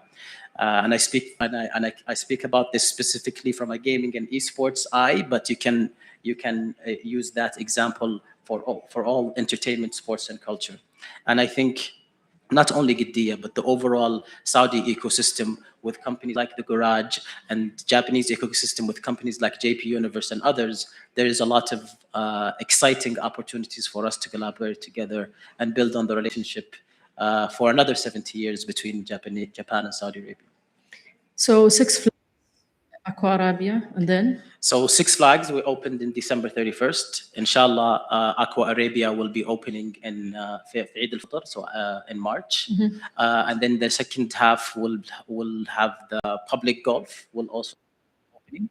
And that will continue on. We have the Formula One Speed Park will inshallah be opening in 28 and host the first Formula One race in that year, and more to come.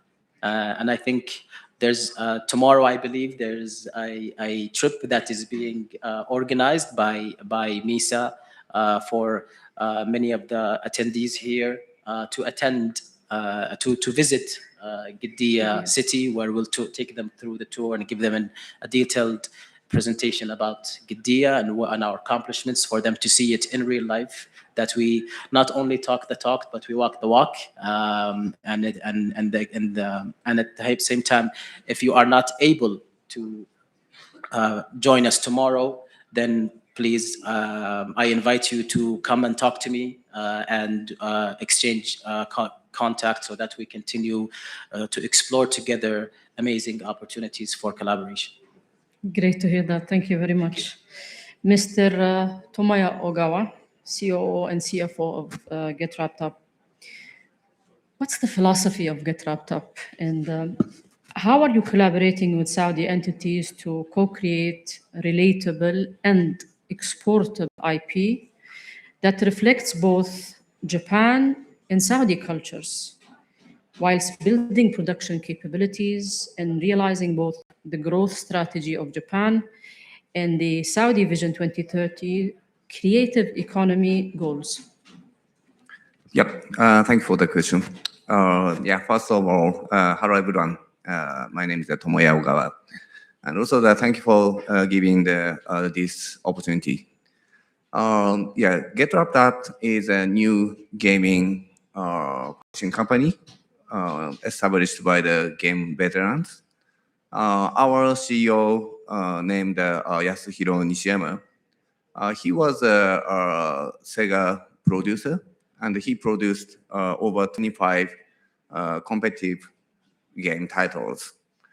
And the major title is the Battle of Three Kingdoms, Sangokushi Taisen in Japanese, which is a strategy competitive trading card battle game.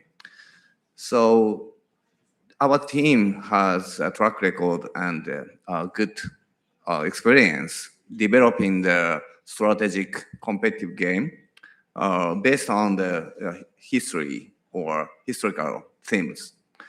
So Battle of Three Kingdoms is inspired by the Chinese history, Three Kingdoms. So our philosophy is to respect the local history while creating exciting games. So because the game can add the deep engagement and also the interesting storytelling to the history. So we believe that history can be the global IP. And also that we think there are so many Saudi histories which can hold a great potential to expand in the global gaming market. So we hope to collaborate, work together to co-develop the new game, so strategic competitive game inspired by the Saudi history or Saudi culture. So of course we have know-how to develop the strategy game or competitive game, or we have capabilities to develop the game system. But we need to understand the culture and the art, and also the behind the context of the Saudi history and Saudi culture. I think the collaboration is really important, and working together and also the long-term partnership is super important to create a new type of the historical strategy game. Great. Such a very interesting panel with interesting projects. And I hope each one of you is successful in their mission of making this universe much fun and interesting for all of us. I would like to thank our panelists, and please do join me in thanking them. Thank you very much. Thank you. I would like to invite our second participants on the stage.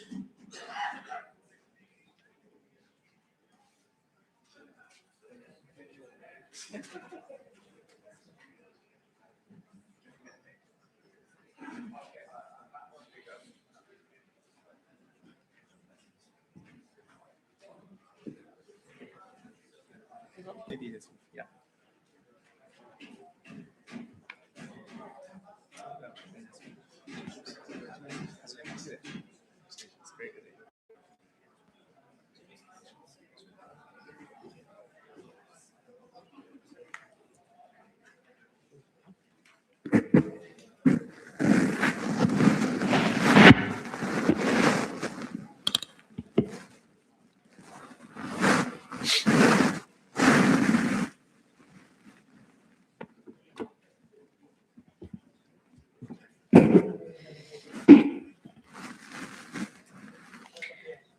Ladies and gentlemen, welcome to the second round of this discussion, where we will discuss this time space, biomedical technologies, healthcare, and digital technologies driving cross-border innovation. Please join me in welcoming our esteemed panelists. Dr. Takoyaki Kosonagi, President and CEO of Corps. Mr. James Emerson, Chief Legal and Compliance of Humane. Mr. John P. Nozaki, CFO of iSpace. Mr. Go Onwi, Representative Director of Agila. And Mr. Koji Fusa, CEO of JVE. Why synergy matters now? Japan and Saudi Arabia are both executing national transformation agendas, not incremental reforms. Japan's new growth strategy focuses on productivity, digital transformation, AI, healthcare, space technologies, and green and advanced industries. The strength of Japan lies in deep R&D, precision engineering, and long-term technology roadmaps. The Vision 2030 focuses on economic diversification, digital government and infrastructure, AI at a national scale, name it health, energy, and cities, cybersecurity, and space as a strategic sector. The strength of Saudi lies in speed of execution, capital and market creation, the focus on developing local talents, and the willingness to pilot at scale.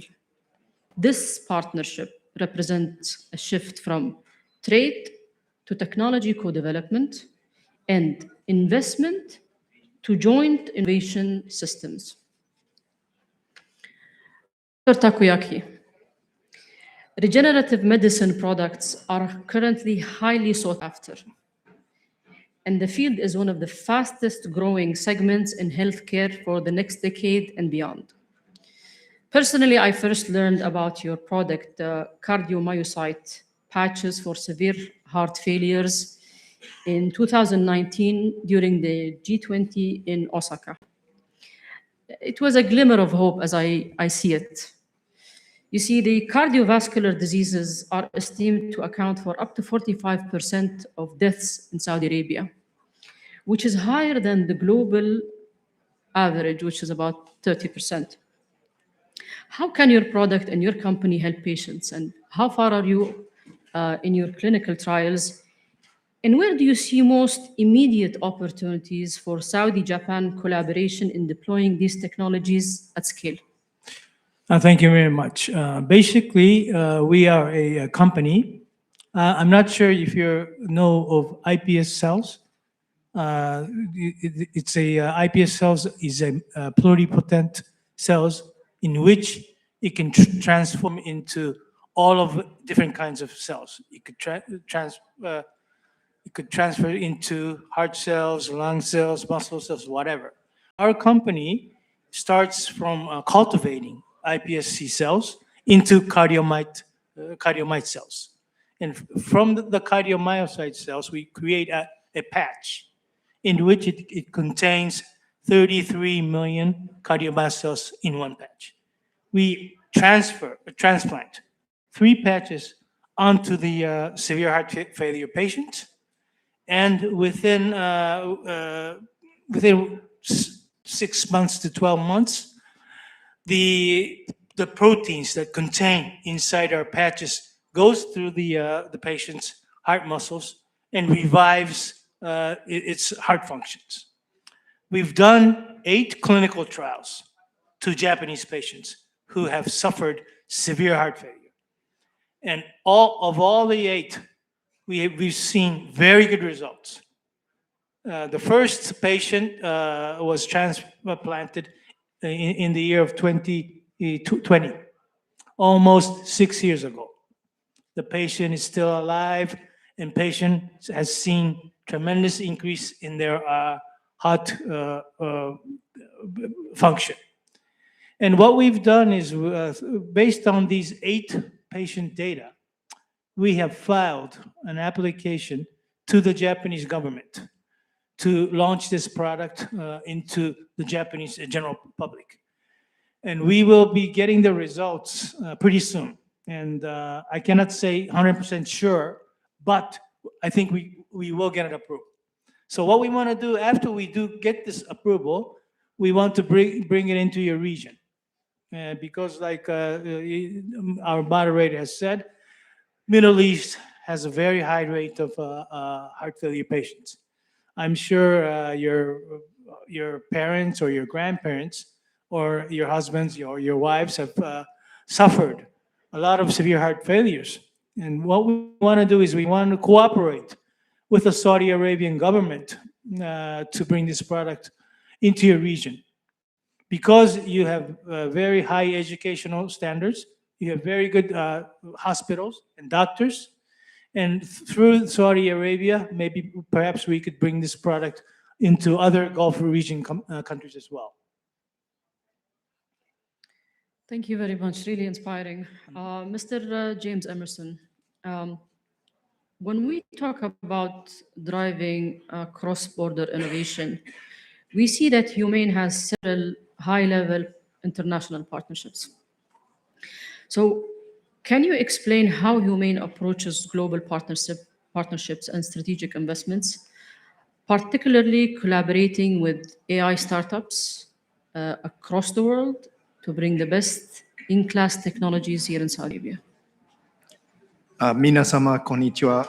日本語ペラペラじゃなくてヘラヘラですので、英語でお話をさせていただきたいと思います。So, since my Japanese isn't very good, I'll speak in English.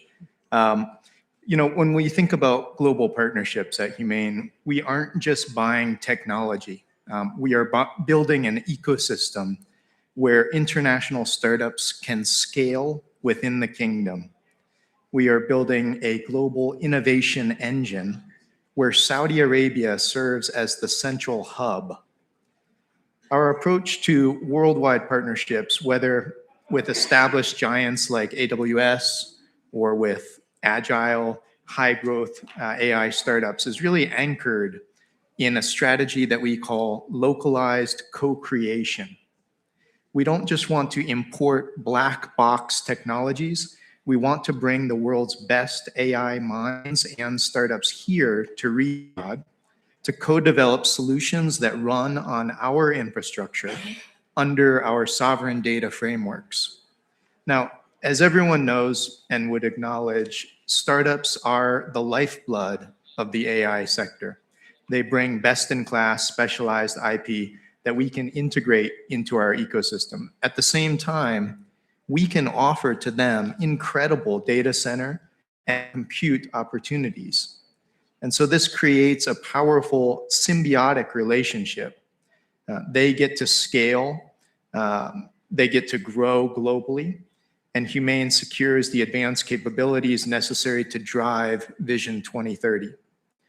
Ultimately, Humane is working to ensure that the technology of tomorrow is not just used in Saudi Arabia, but is developed here, is rooted here.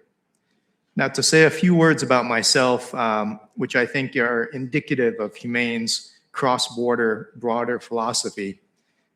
While I am an American citizen, I have spent more than 10 years of my professional career in the great country of Japan.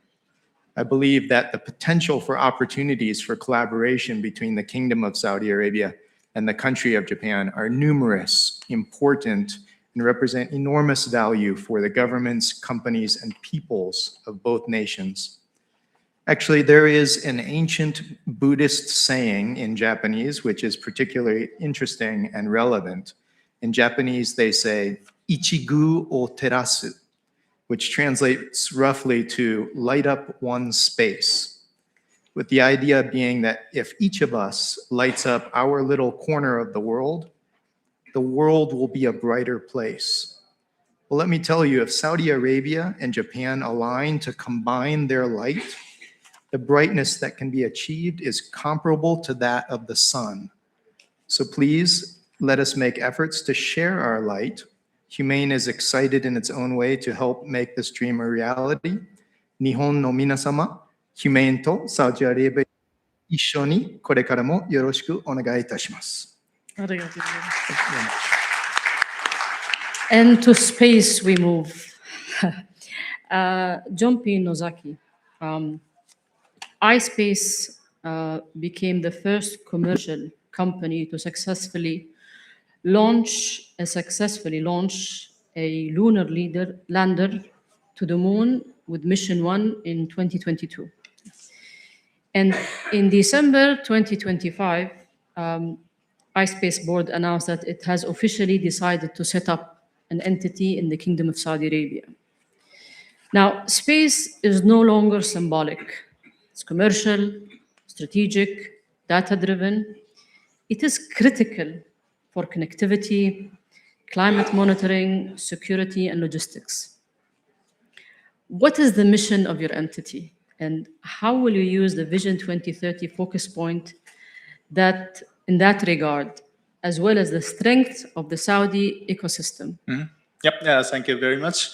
Assalamu alaikum. I'm Junpei Nozaki, Executive Business Director and CFO of iSpace Inc. Just to mention one thing, we did two times mission already.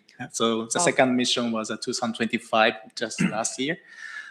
We are the company focusing on developing and manufacturing lunar lander. So if you recall, Apollo mission back in 1960s, people have sent vehicles to the moon. Now, this is a time to send with more frequency and also with more low cost. And that is what our companies are engaging. And we are the first commercial company sending a vehicle to the moon. And now, before answering to your question, important thing, first of all, is why people need to go to the moon. Of course, I mean, moon is important. Of course, it's beautiful, especially in your country, in your society, culture, important symbol, of course. I cannot imagine the world without moon, by the way. But it has an economic value. This is the most important thing. Why? Because the moon has a resource. One is a water resource. If you separate water resource to hydrogen and oxygen, that is exactly the resource to move around the space area. This is a propellant fuel.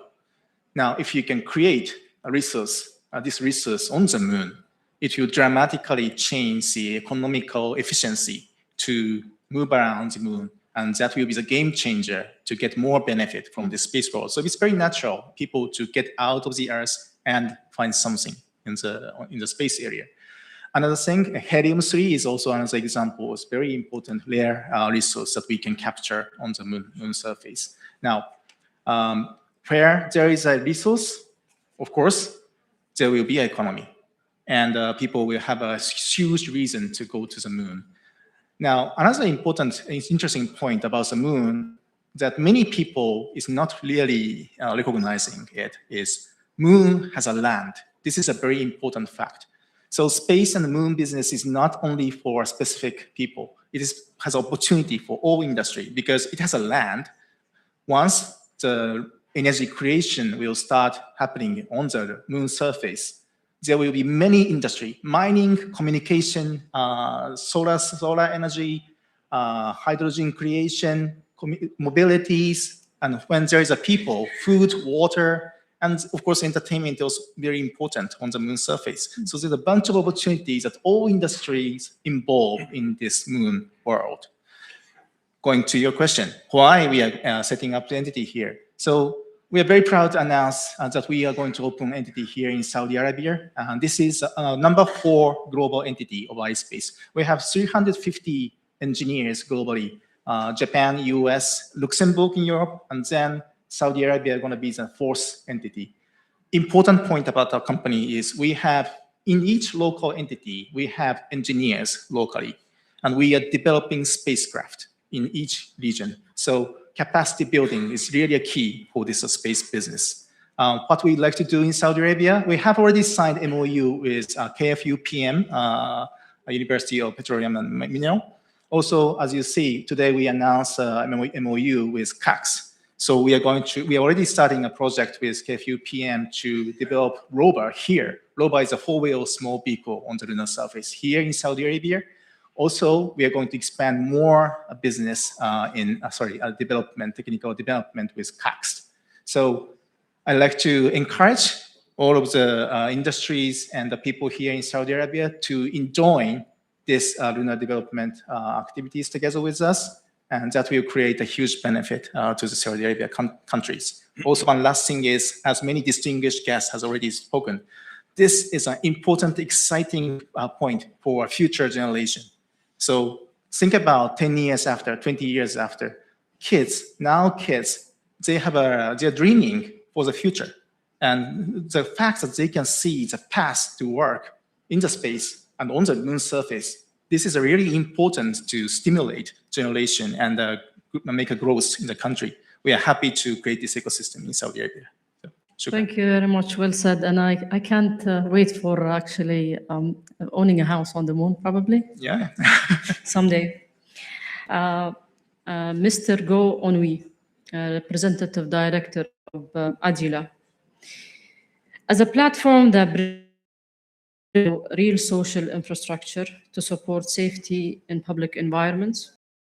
How can Agila play a role in the AI integration in Saudi, especially with scale of growth in Saudi cities, public transportation systems, events, in entertainment, sports, and large-scale exhibitions? What is Agila's philosophy and how is it different from other or similar competitors? はい、ご質問ありがとうございます。株式会社アジラの尾上と申します。皆様よろしくお願いいたします。おそらく今回参加されていらっしゃる企業様の中では、おそらくサウジアラビアで一番知名度の低い会社でありますけれども、間違いなく将来的にはですね、有名な会社になる自信があります。なぜか。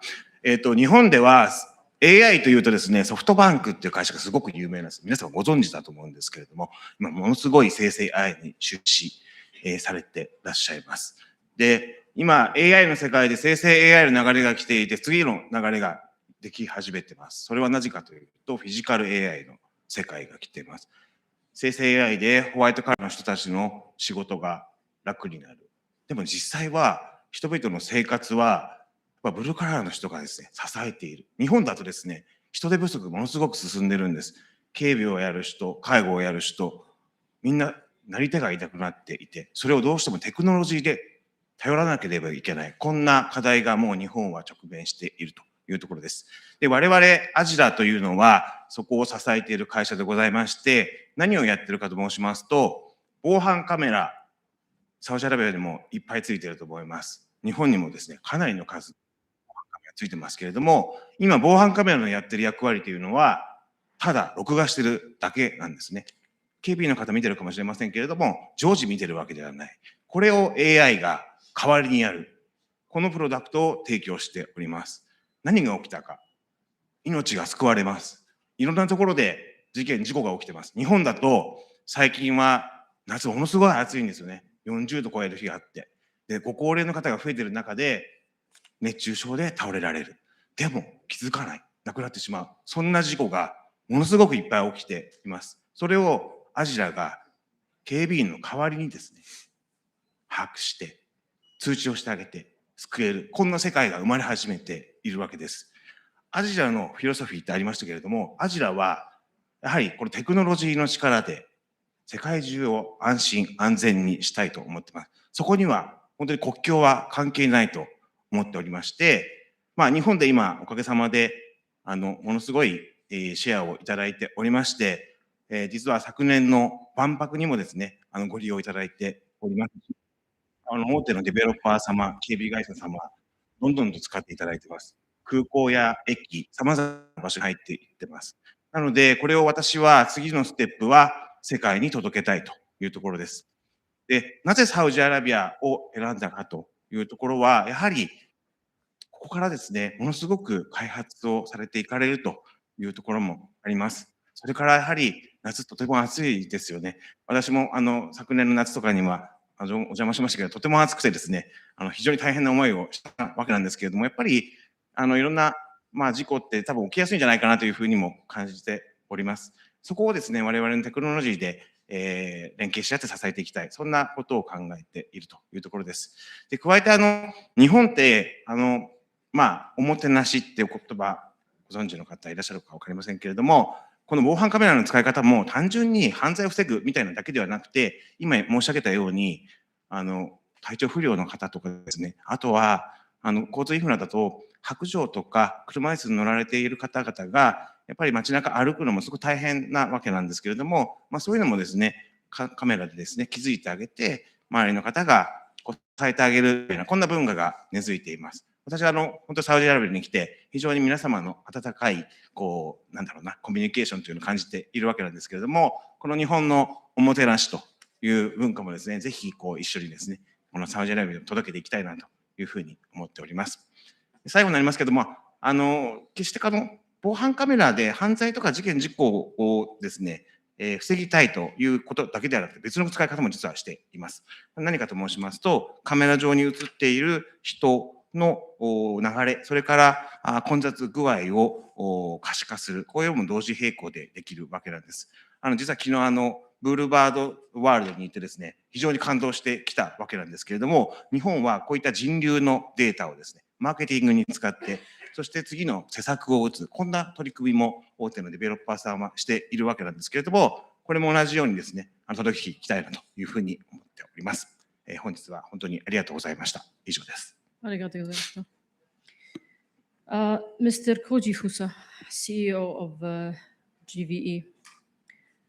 From your company's position as a quantum media platform connecting Japanese innovation to global markets, how can its transaction infrastructure and quantum scale security services be leveraged to enable scalable Saudi-Japan fintech collaboration, supporting financial inclusion and digital economy priorities under the Vision 2030 and the Japanese growth economy? And can you also elaborate on the term later? Thank you. My name is Koji Fusa, and I represent the company. It's an 8-year-old company. So in Japan, it is still called startup, targeting for cyber security, but especially for payment, settlement around 2030. So AI is a big boom, and from probably next year, the quantum computing is going to be another boom for investor as well. So if you combine AI, artificial intelligence, and quantum computers, you can hack most of the payment in the world. So around 2030, that quantum computer speed is going to be very fast. So already, with your AI, that you can create a hacking program. So Japanese company, stockbroking firm last year has been hacked. Big beer brewery called Asahi Beer has been hacked. ASCO, the supplier for office supply and also hospital supply, has been hacked. Already the programming for hacking these what people call public key infrastructure is very vulnerable. But more and more, as quantum computer is going to speed up the processing speed. So our sort of aim when we established our company in 2017, the aim is that cybersecurity is going to be a new industry. Cybersecurity until now is just extension of the internet industry, but around 2030, things are going to be changed. So I wonder whether how many people know there's only 2 big settlement payment system has been never hacked. The first one is this Hong Kong Octopus. Hong Kong Octopus is the first smart card system in the world. This is starting. This has been never hacked. And I hope that you understand this 4 lines. This is 4 lines for near field communication. Near field communication, NFC, is the system which has been used for this card first. But now most of the card and also all of the smartphone NFC inside. And this NFC has been developed by my co-founder, Susumu Kusakabe, when he was at Sony. So Sony has created this operating system called Felica, which has never been hacked. So what we have been talking in 2017 is that American National Security Agency has pointed out around 2030, most of the payment system called using public key infrastructure is going to be vulnerable, which we are going to take advantage. And we are going to create not only payment system, but we are going to extend that one for any industries which has been using PKI. So that is our thesis. And this financial inclusion, which is going to be very important for Africa, right? Africa, Saudi is a very rich country. Per capita capital is more than Japan. So each individual, Saudi can afford, anybody, including women, can afford any smartphone, and you can make a mobile payment. But Africa, you are sitting in the middle of big potential market, over 1 billion people. And the billion is a number which MasterCard and Visa card has a customer. They only publish the number of how many credit cards they have been issuing active users.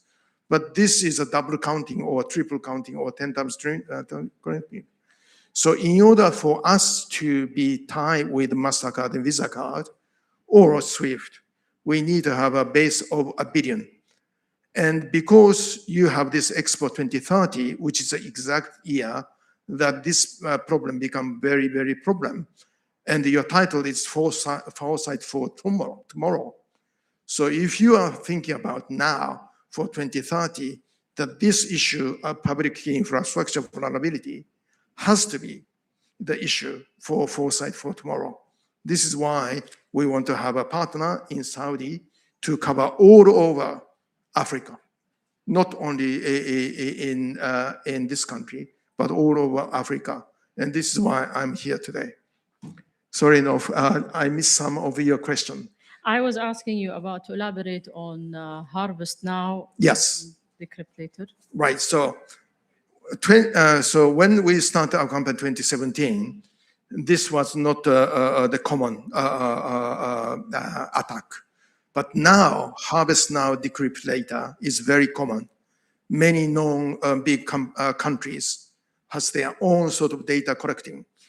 At the moment, internet and also mobile network is just river. You can copy any data, right, of encrypted data.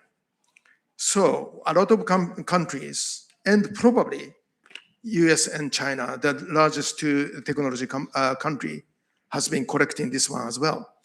You can collect encrypted data just like you are getting something from the river, and then it's actually the copy, and you store in the data center. Around 2030, you can decrypt because of the computer. That's a sort of the logic of many known countries has been doing this data collection. So what happens if you make a data export of your health data? Digital health is a very common, and people are now using digital health.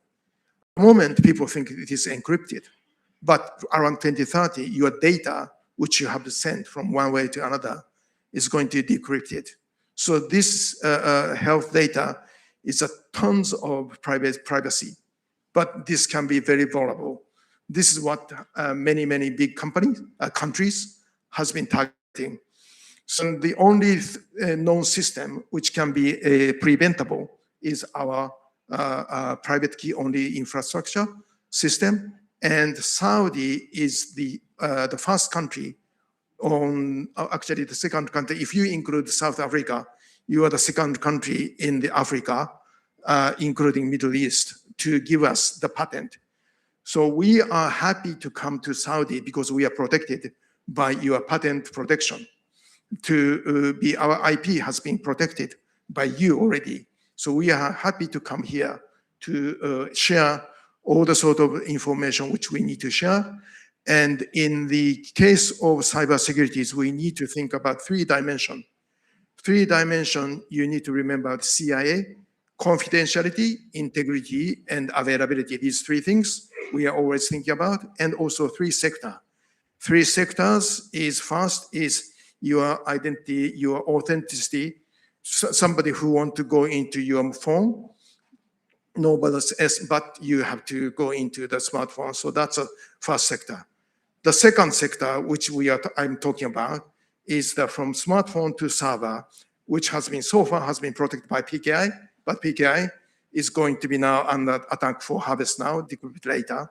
The third sector is the server itself. So if inside job, many sort of people can put their malware into your server, but this is quite rare. So second sector becomes more and more important, and this is where we excel. Thank you very much. It's a privilege to actually host this panel of these amazing gentlemen who are changing this world and making it much better. Please Ladies and gentlemen, join me in welcoming and thanking them for that lovely panel. I hand over to our MC. I believe we still have a couple of more sessions. Thank you very much. Thank you. Thank you to our panelists and our moderator, Mr. Naufal Rakan. We'll now move on to the next session, which is called From 2025 Achievements to Future Mega Projects. This was also concise of 2 rounds, so I would like all of you to help me welcome the moderator for this session, Mr. Susumu Kataoka, the president of JETRO. Please give him a warm welcome.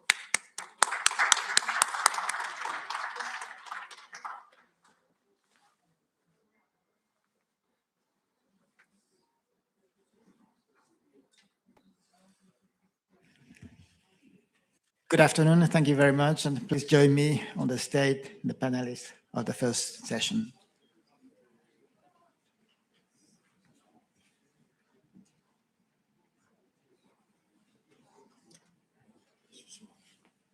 Thank you. Hi.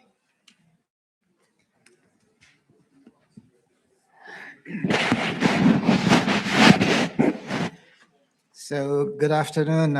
We are already running short of time, but I will try to be as quick as possible. So I'd like to ask you for a little more patience. And as many of you are already aware, the mega and giga scale projects underway in the Kingdom Saudi Arabia are attracting extraordinary attention from around the world. In the first part of this session, I'd like to focus on the very delivery of these projects. I mean, on the overall structuring, governance, and management of these large-scale projects.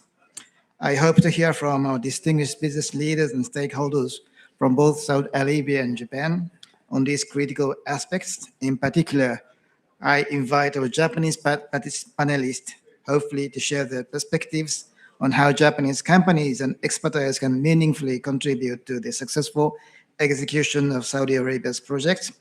At the same time, I'd be very grateful if our Saudi panelists could offer their views on the expectations toward Japanese companies. And through this exchange, we hope to gain deeper insight into how closer collaboration between Saudi Arabia and Japan can further enhance the success of these landmark projects.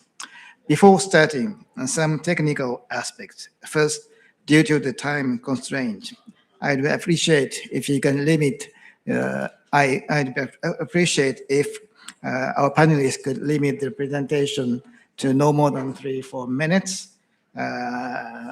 Sorry for this inconvenience, but thank you very much for your cooperation in advance.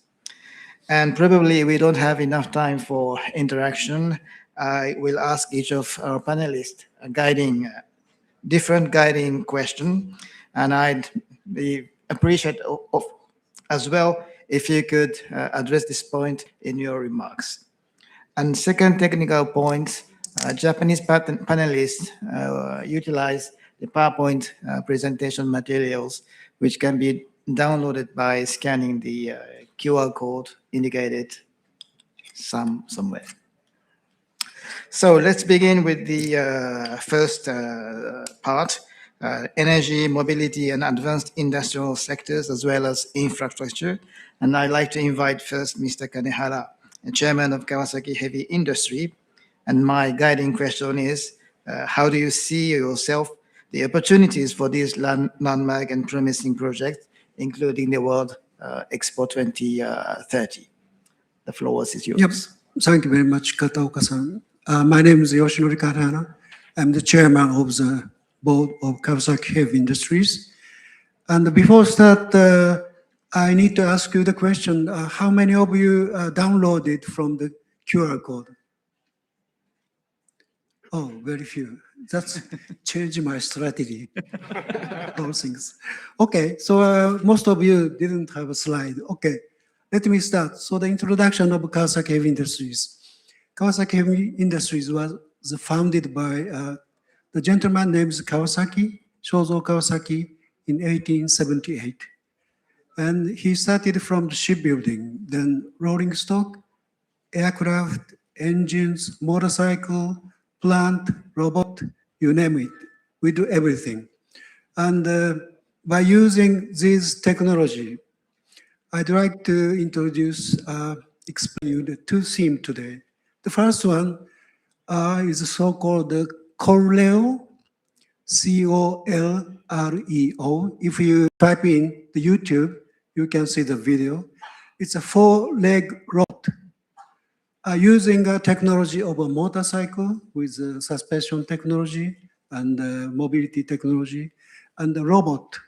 This is like looks like the lion, the 4-leg, the robotic lion, and we put this on the expo last year in Osaka. And amazingly, the SNS, the hit was around 10 billion. So one of the most famous the exhibit in Osaka expo. So the first of all, we studied this and put on at the beginning, we didn't think this make it in real. But because of a lot of people asking us, when you start selling it, how much is? Okay, let's make it. So we formed up the team last year to make it happen. And the Corel is like a 4-leg robot. And you can imagine the 4-leg robot can go to almost anywhere with rock mountains and shallow river where you cannot go with a motorcycle. You can ride on a Corel, and you don't need to accelerate like a horse. You can use your body movement. Then the Corel will turn right or left, and you can accelerate by body moving. And because of a lot of people asking us to make this happen, so we decided to make this happen. And the first stage, we want to bring this prototype into 2030 Riyadh Expo, the moving one.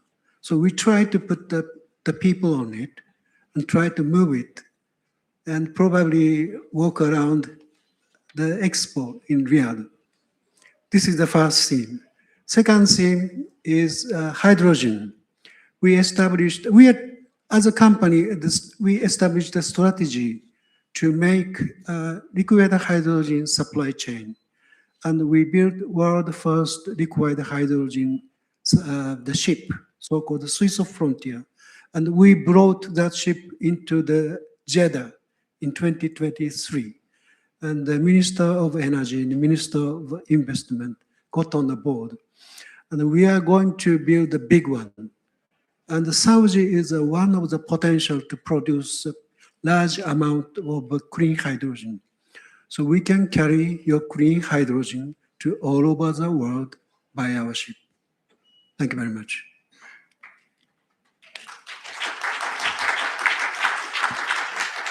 Thank you very much, Mr. Kanehara-san.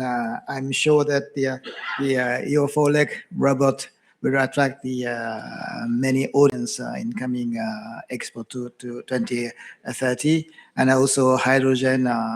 Even if the world is facing huge difficulties related to hydrogen, I hope that your project will succeed in promoting this very promising new technology in 2030 as well.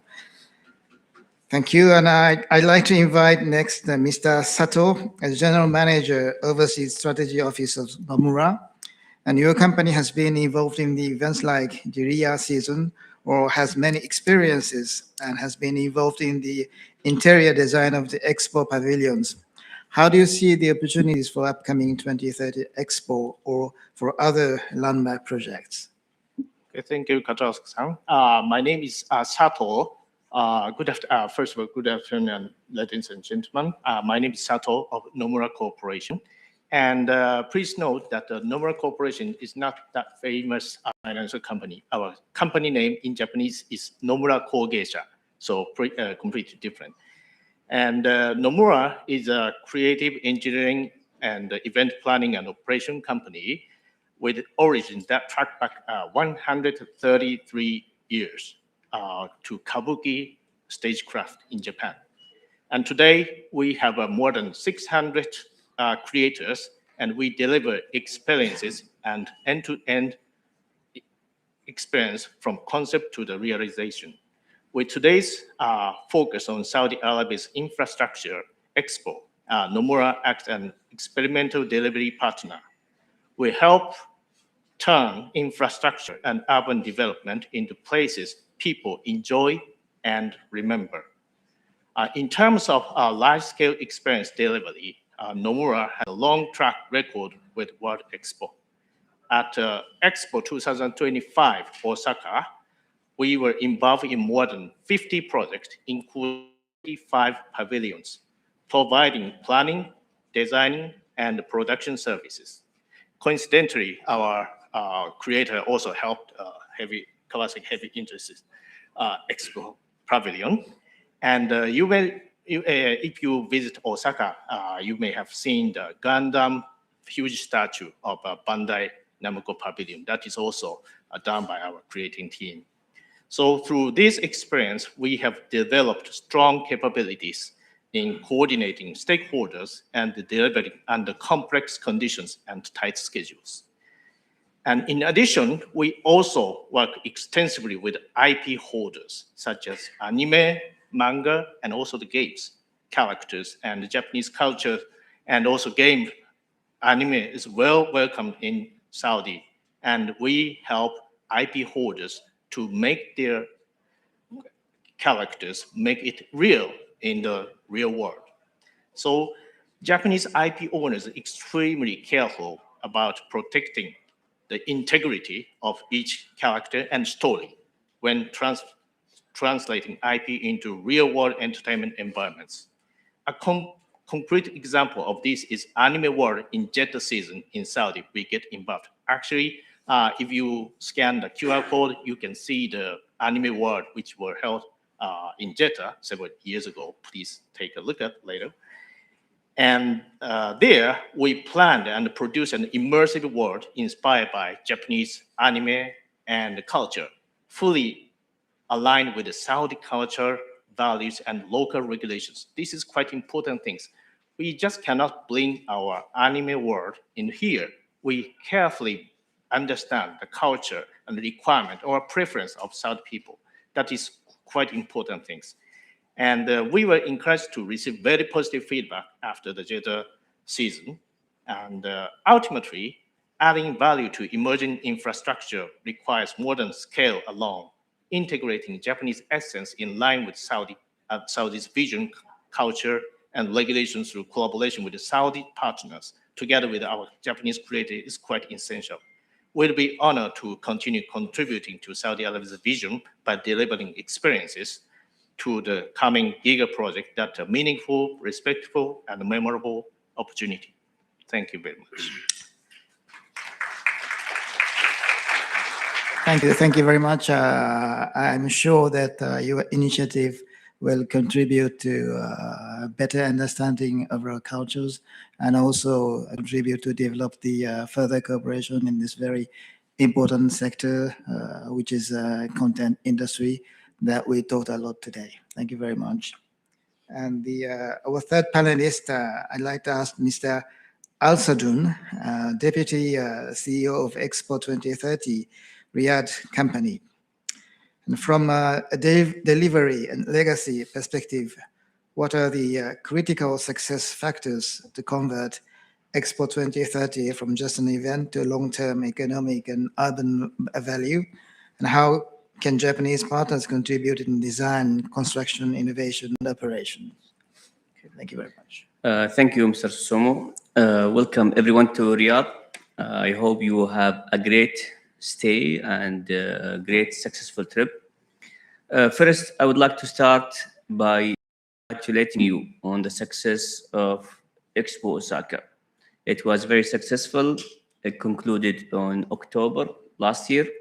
And I personally was there for the first time of my life to Japan. So my son has always been talking about Japan. He visited with his school. So I wanted to go to Japan, and I visited Osaka 6 times last year.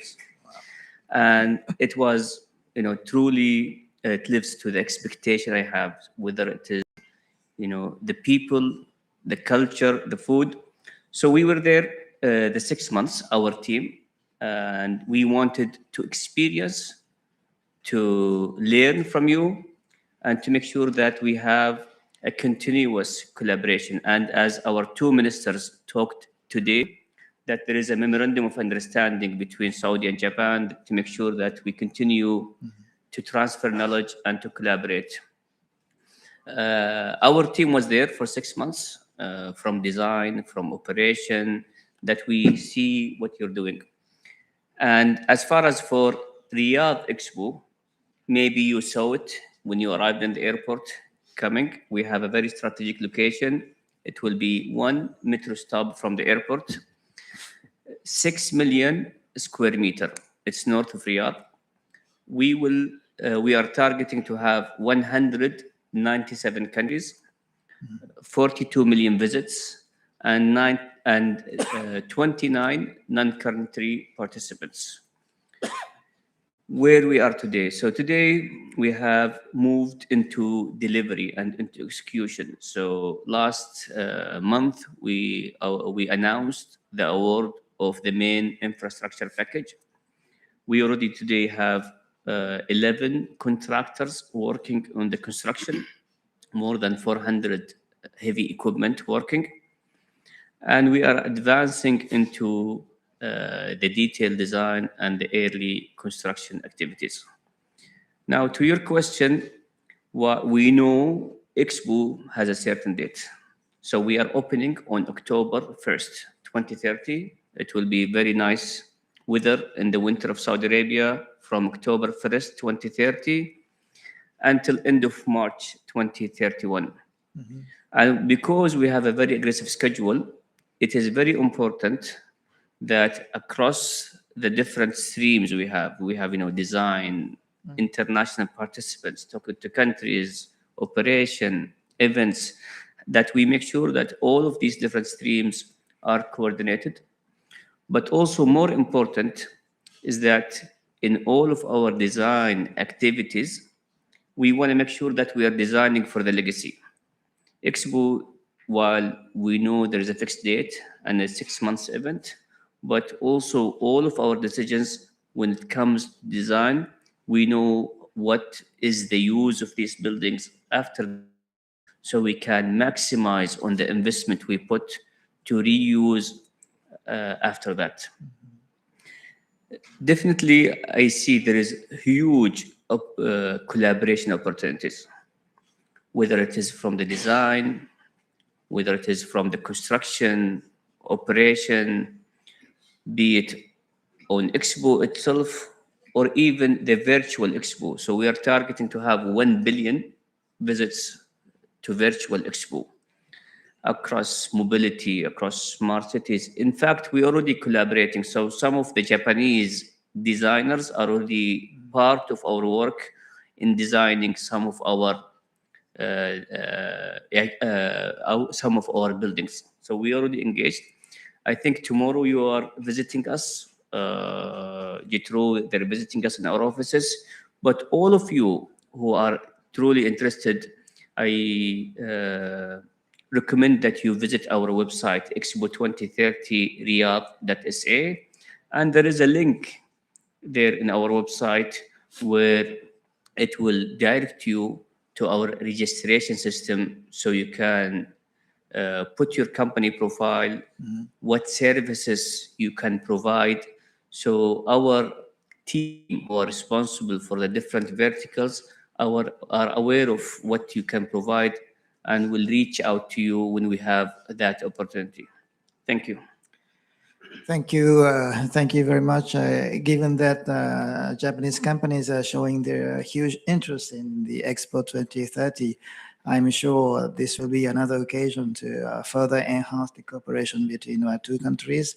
And as you said, yes, our organization, JETRO, is in charge of the construction and management of the Japanese pavilion in the coming expo. So I think there will be a huge occasion that we talk about the expo. Thank you very much. And I would like to invite the next, Mr. Al-Sultan, Deputy General Manager of Toyota Tsusho, to take the floor now. Of course, Saudi Arabia is actively making their utmost efforts for decarbonization and carbon neutrality. What kind of business activities is your company undertaking in this field right now? Thank you so much. Can you hear? Okay. Thank you so much. So first of all, I would like to thank you for putting this great event together and inviting us to present our company. So first, I would like to point out some of background of our company. So we are Toyota Tsusho Corporation. So we are one of the biggest Japanese trading houses in the globe. And also we are one of Toyota Group companies. So in the latest years, our management have been changed the direction toward carbon neutral society. So what we are trying to do is to create carbon neutral societies around where we have our offices. So for our company here in KSA, we are focusing in 3 activities. So first is hydrogen mobility, second is renewable energy, and third is recycling. So for hydrogen mobility, which is one of the topics that I love personally. So we have been working with our partners, Toyota Motors and ALJ, Abdul Latif Jamil, in order to try to stimulate the society here toward carbon neutrality. So what we have did last September of 2025, we demonstrate a pilot project for hydrogen mobility. So we had 5 fuel cell passenger vehicles and Princess Noura University with cooperation with Ministry of Energy. So the plan was to operate these vehicles for around 1 week. And also we had a wake cut model of Mirais, which is the second generation of fuel cell passenger cars that was created by Toyota Motors. So that opportunity gave us to understand if the technology is feasible, especially in the climate of Saudi Arabia. So that project was successful. The student and the visitor were able to see the component of these technologies and understand also the safety measurement included in the vehicle. So in the end of this month, we also will scale up this pilot project by adding 1 fuel cell bus. So what we are trying to do is we would like to understand first the society reaction to the technology and to the safety measurement in these vehicles. Also to understand of the technology that we have so far is feasible and can go with the climate of Saudi Arabia. So this is what we have been doing regarding hydrogen mobility. For renewable energy, we just finished the construction of our Wadi project, which is 120 megawatt. And also we started the operation, and hopefully that's not going to be the only project in that industry. Lastly, which is about recycling.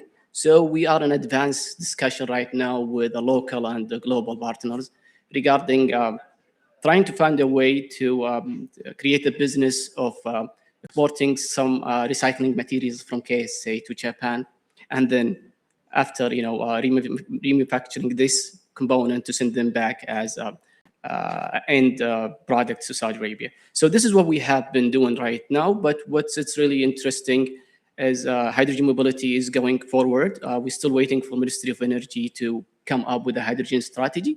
But our next plan is to scale up what we have been doing so far. And I think Mr. Thamer and we will have discussion to see if Expo could be one of the opportunity for us to expand our business, especially that in Paris Olympic, We have done hydrogen demonstration. We deployed 500 passenger vehicles and a couple of hundred of buses. And that was successful for Toyota Group during the Paris. But Paris was only 1 month, so Expo is 6 months, and hopefully we can provide some services for Riyadh Expo in 2030. So this is what we are looking for, and hopefully with Toyota Group we can be able to contribute to the 2030 vision of Saudi Arabia. Thank you. Okay.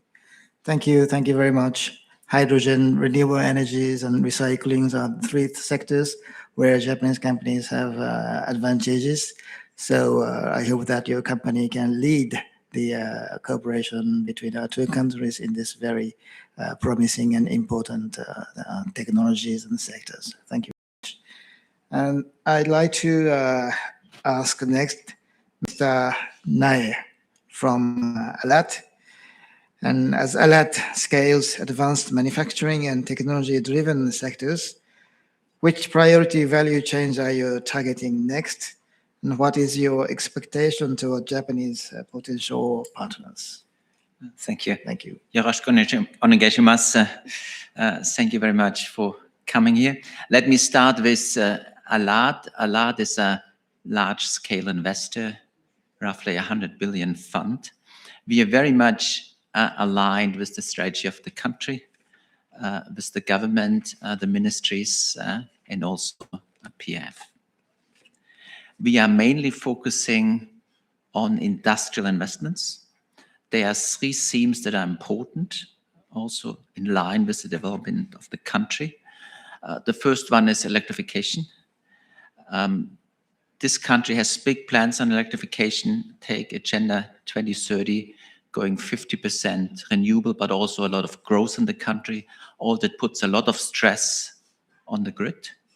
So we have to transform the grid into more resilience, more scale, but also decentral generation, day-night shifts, these kind of problems. So this is one theme. This is about grid components, but also about renewable integration, grid storage, energy export, HVDC, submarine cables, many topics where Japan is leading. That's the first theme. The second theme is around electronics, AI, data centers. On that one, we are supporting Humane. We heard about Humane already, the data center company here in the kingdom. Aspiration is to build in the coming years 7 gigawatts of data centers.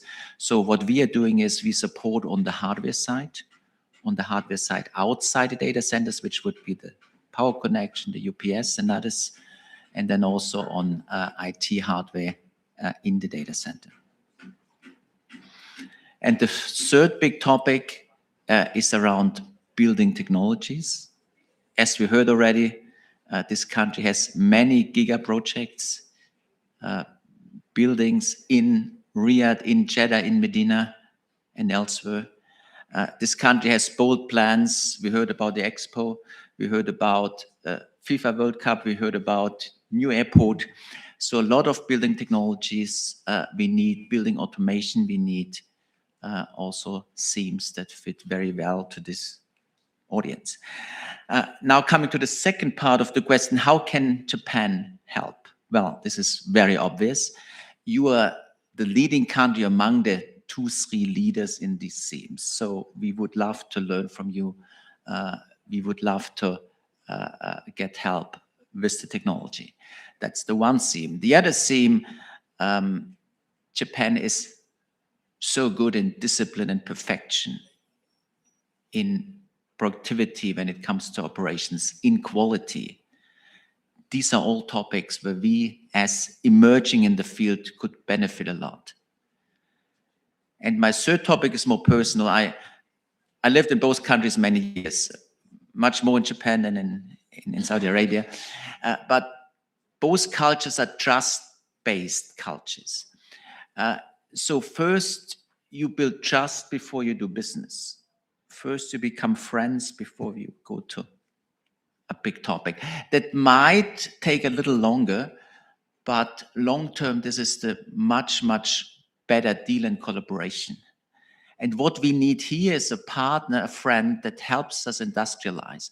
We don't need a company coming in and taking the offtakes and then maybe taking out the raw materials. This is not what we want. We want a partner to help us build the country. And that's why we put so much hope on Japan. Knowing you, knowing your culture, you would be the perfect fit to this country. Thank you. Thank you. Thank you very much. I hope this forum will be an occasion for you to find new and appropriate Japanese partners. Thank you.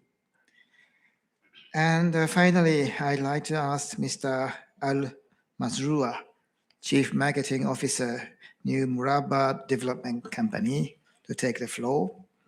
And having many experiences in urban development, what delivery models and technologies are most essential to achieve speed, quality, and experience at scale? And how can Japanese partners bring high-performance systems into delivery? What do you expect from Japan? Thank you. I'll try to keep it short. I know it's been a long day for most of us, but it's a great and a pleasure and welcoming our friends from the Far East in Japan, here in Saudi Arabia, Riyadh. The team has prepared some kind of a presentation. It's a bit technical, but I will try to simplify it as managing a destination, promoting that destination. Where's that destination? What kind of approaches are we using to roll out 14 million square meters of land to make it that new modern downtown, although I don't like to put new and modern at the same time.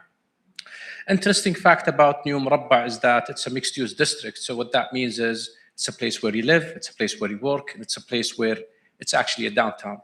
A downtown in Riyadh specifically has been a moving target since the 50s and the 60s, but with the vision of His Royal Highness, we have a defined downtown called New Murabba. Just recently, we've moved from transitioning from what is schematics and blueprints and towards actually construction and rolling out the project. Not to mention the landmark or the main asset of that project, which is the Muka'ab, translates to the cube in English. Going back to phasing out this approach, we're talking about 9 districts on 14 communities. It's an open heart surgery if you want to do everything at the same time. So what we did is roll out those investment packages to the market, having that standard code of construction towards what we think is the modern downtown for a city like Riyadh, and how to position it toward pushing that level of a city, which is an extension of a city of Riyadh, to that quality of life standards, and putting Riyadh on top of the top 10 cities in the world. Now, when it comes to technologies that have been used, let me take you back a bit to 2006 when the stock exchange, Tadawul, has announced signing with Nikkei, the company in Japan, to design the tower. And I said, what's a company in Japan designing a tower would look like? It's first to me. Now, this is one of the best towers here in Riyadh when it comes to occupancy, sustainability, and it's designed by a Japanese company. So managing CAF before I was in New Murabba, which is a financial district, and I advise and welcome everyone to come and join and see what is the financial district, how does it look like, and actually how does it operate. And using that scale model of PC in the King Abdullah Financial District, whether it's the digital twins or the BIM systems, or even as simple as a unified BMS or a building management system, is something we are also investing in heavily. Last but not least, what can New Murabba or any other PC from the PIF work with companies in Japan? In a nutshell, the Japanese culture and the Saudi culture have a lot in common. And I personally believe if culture is united, everything is possible and everything is doable. Now, I can talk all day about investment opportunities in New Murabba, from design, technology, innovation. And I quote His Royal Highness when describing the Muka'ab, it's a game world.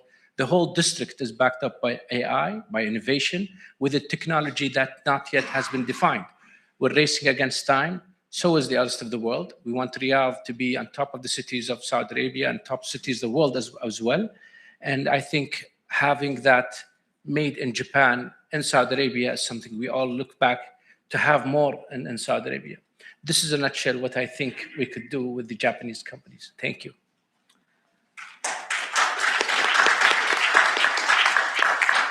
Thank you very much for your very encouraging remarks, saying that Our two countries has many things in common. Our two cultures has many things in common, and we can unite our cultures in order to produce or generate something more spectacular. Thank you very much. And I think this concludes our first session. Again, thank you very much, and I hope that the comments and remarks from our panelists have given you certain ideas on the future partnership between our two countries. Please give a round of applause to our panelists. Thank you very much.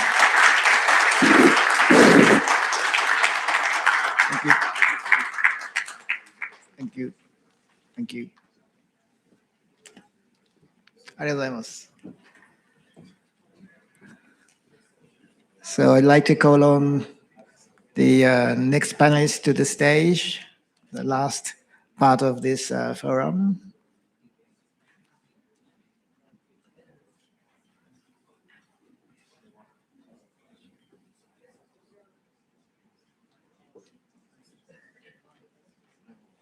Thank you.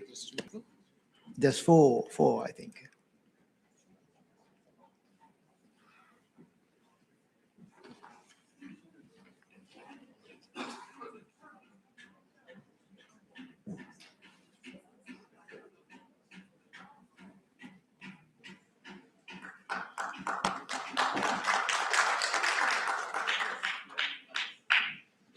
I think we have 4 panelists, yes.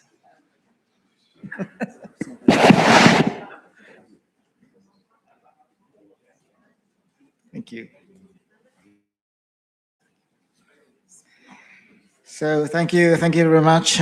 In this second part of the session, I'd like to turn our attention to financing, a critical factor that will ultimately determine the success or failure of this mega and giga project. So first, I'd like to begin with Mr.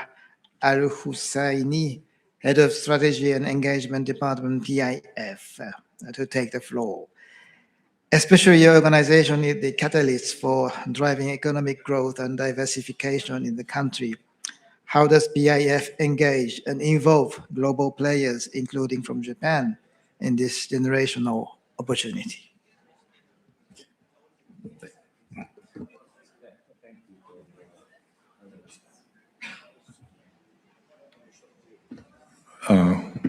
Okay. Thank you for having me. It's a pleasure to be here with you and esteemed guests and attendees. Before answering the question, I would like to take a step back to highlight the evolving mandate of the PIF in the Saudi economy. So PIF play a central role in the transformation of the kingdom, economic transformation of the kingdom, Vision 2030. By investing in scale to unlock new sectors, building national champions, and delivering giga projects. We are prioritizing 13 sectors that we believe that will unlock the economy of Saudi Arabia. And we approach each sector differently.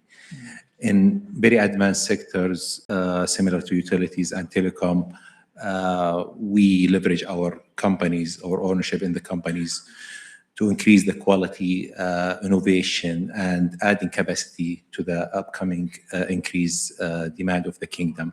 In subdeveloped sectors, similar to building materials, food, and agriculture, we are investing in existing players to increase their capacity, productiveness, and also create new players where needed to ensure that the competitiveness in the kingdom is to the highest level.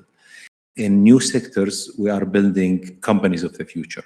We are investing we are creating large and ambitious companies will capitalize to build the basis for new sectors. This is similar to automotive, aerospace. These are the new sectors to the kingdom. Going back to your question of how do we engage with international players, I think we use a standard approach with international players. So PIF does direct partnerships with a lot of companies where we created JVs, similar to Birelli, and also the partnership that we have done with SEAL. We also create platforms for investment for financial investors. So we have seeded, in partnership with our partners, international fund managers, similar to BlackRock and Brookfield. We seed the asset managers' funds, and we make it available for any financial investor globally who want to come and join this transformation and this journey. PIF also have created more than 10 companies with sole mandate of co-investing with local or international players, and their core mandate is to invest with international investors. That's on the investor side. On the supplier side, also PIF look into developing the supply chains of these 13 sectors, where we have created a lot of opportunities in the supply chain for investors coming in, and we welcome the Japanese companies to come and explore these opportunities in the supply chain. PIF has dedicated teams who are working with international players, especially who are coming to explore the kingdom and opportunities in the kingdom. And we're happy to meet any of the delegates today to explore with them opportunities in the kingdom. I would encourage international companies, especially the Japanese companies today, to look into the ways to communicate with PIF.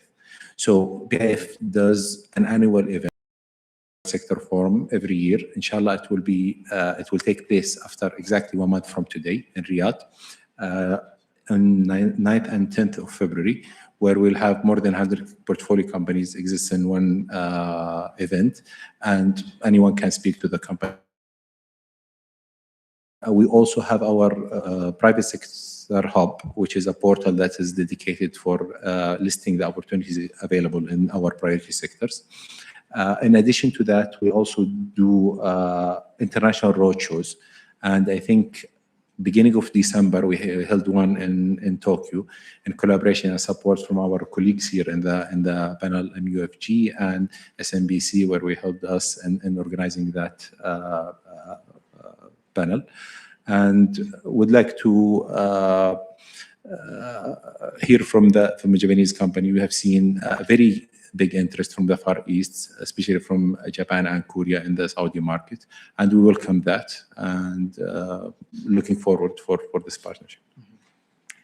Thank you very much. At the two ministers at the beginning of this forum indicated the cooperation in this financial sector is getting more and more important, and PFI has, of course, a pivotal role in this further cooperation between our two countries. And I hope that our panelists from Japanese banks will join the PIF for the further cooperation in the financial sector as well. Thank you very much. And now I'd like to invite Mr. Mohammed from National Debt Management Center. From a sovereign perspective, and given that you recently announced your annual borrowing plan for 2026, how does the NDMC think about the optimal funding mix to meet the government's financing needs and the priorities that guide this approach? And where do you see the most strategic opportunities to deepen financial partnership between them? The floor is yours.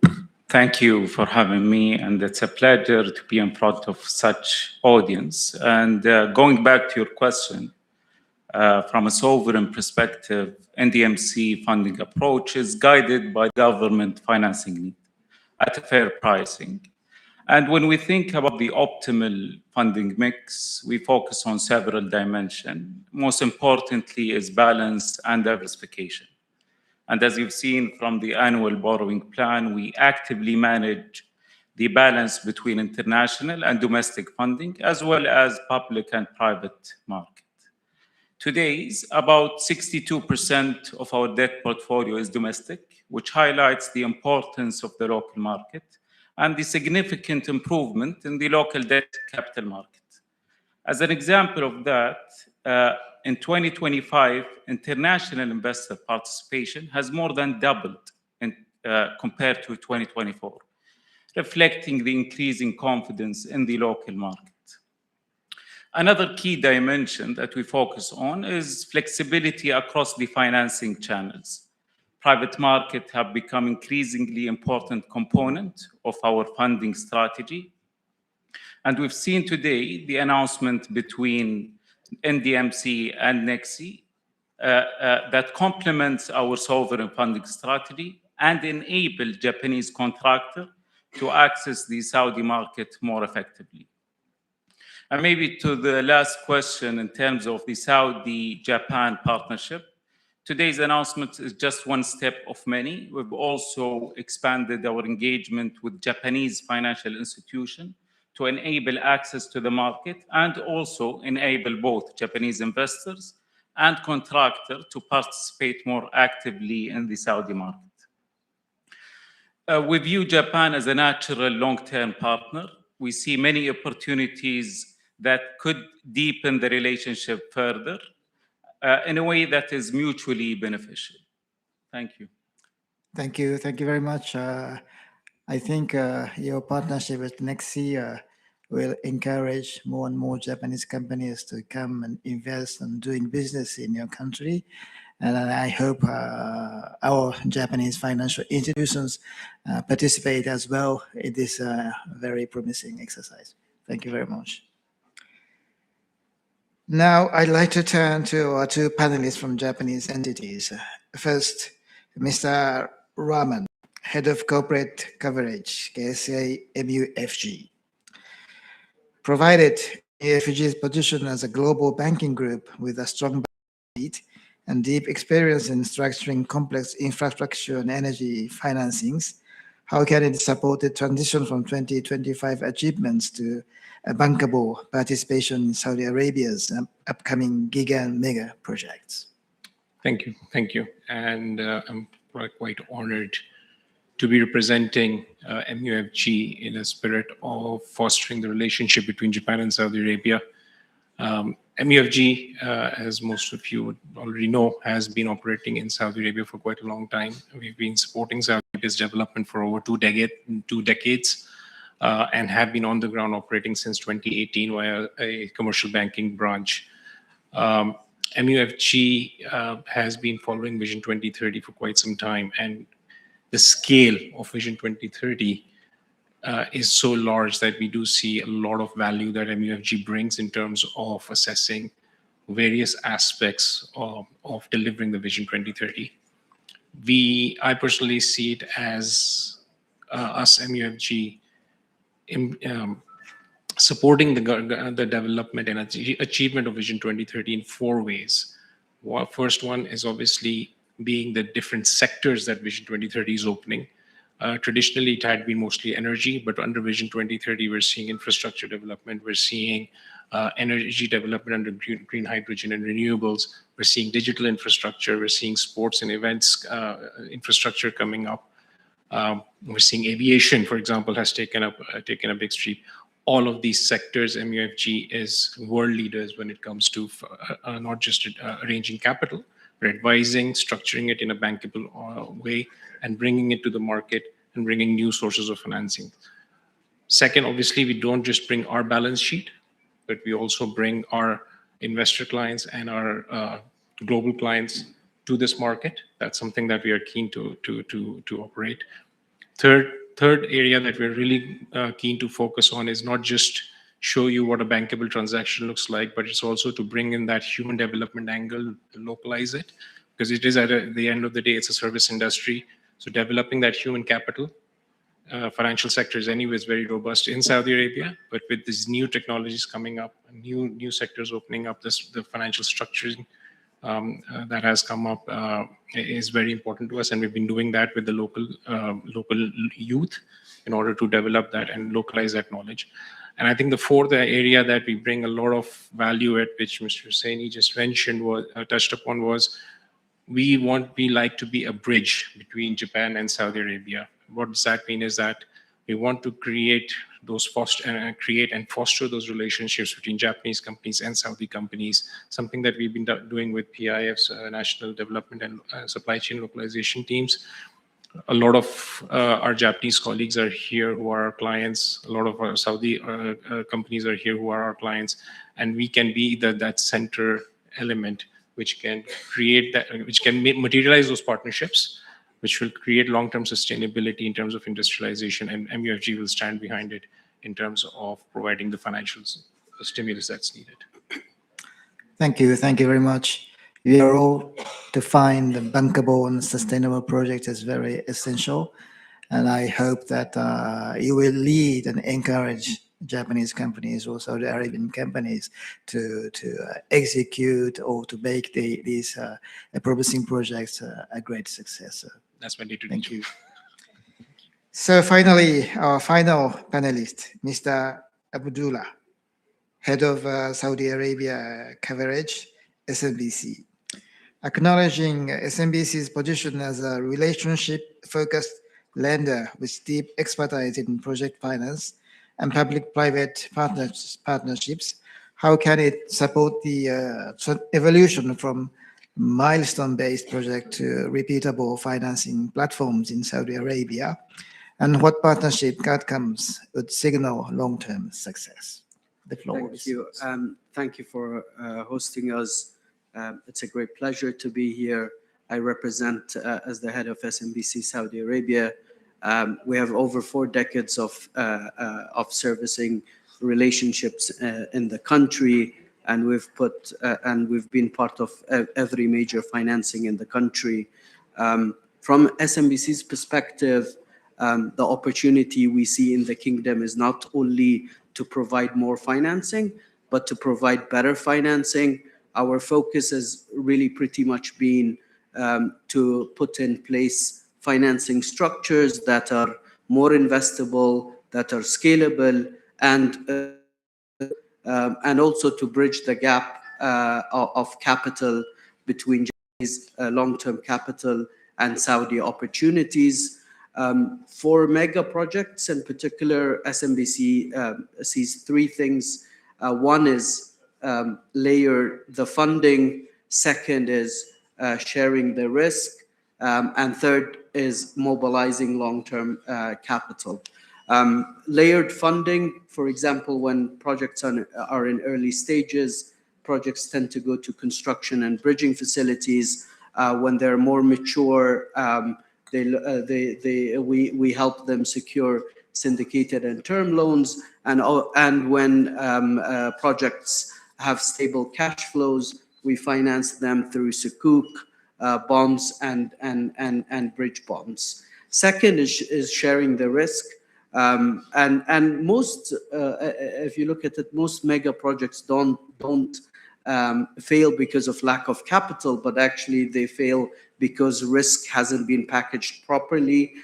We at SMBC, we help clients packaging that risk, and that could happen through offtake government support, ECA covered support, and today was a milestone. We're happy and to be announcing to support the NDMC and Ministry of Finance with an ECA covered, and the value of such a structure is it lengthens the tenor, it gives more investor comfort and helps with also pricing.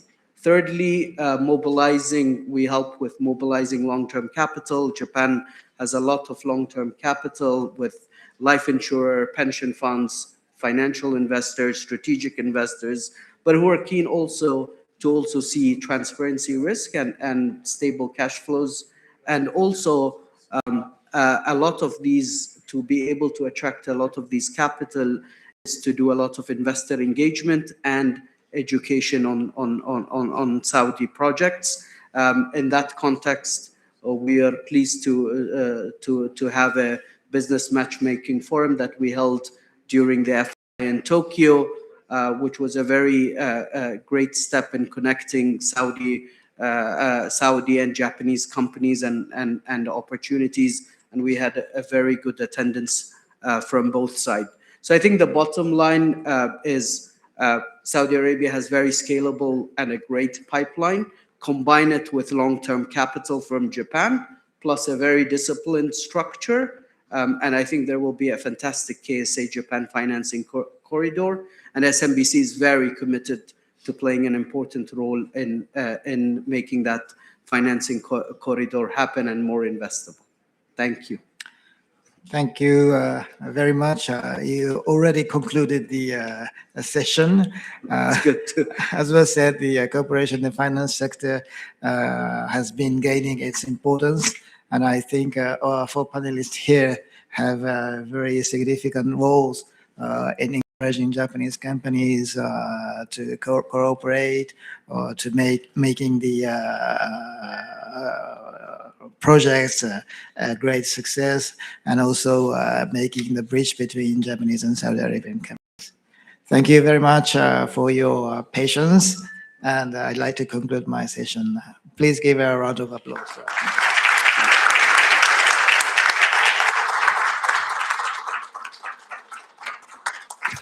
Thank you to all of our panelists, and of course, thank you to our moderator, Mr. Susumu. We will now move on to the final segment of this program. It is my absolute honor to invite Dr. Ghazi bin Zagir, the Saudi ambassador to Japan, to deliver his closing remarks. Please give him a warm welcome.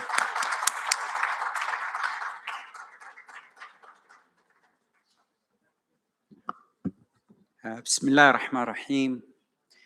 لأصحاب السمو وأصحاب المعالي والسعادة والسيدات والسادة، شرف لي حقيقة بأن أكون معكم اليوم في هذا اللقاء والذي يجمع بلدين ما بينهما يتخطى المصالح المشتركة إلى قيم عميقة من الاحترام المتبادل والعمل الجاد ورؤية عملية ملهمة لمستقبل الأجيال والإنسانية.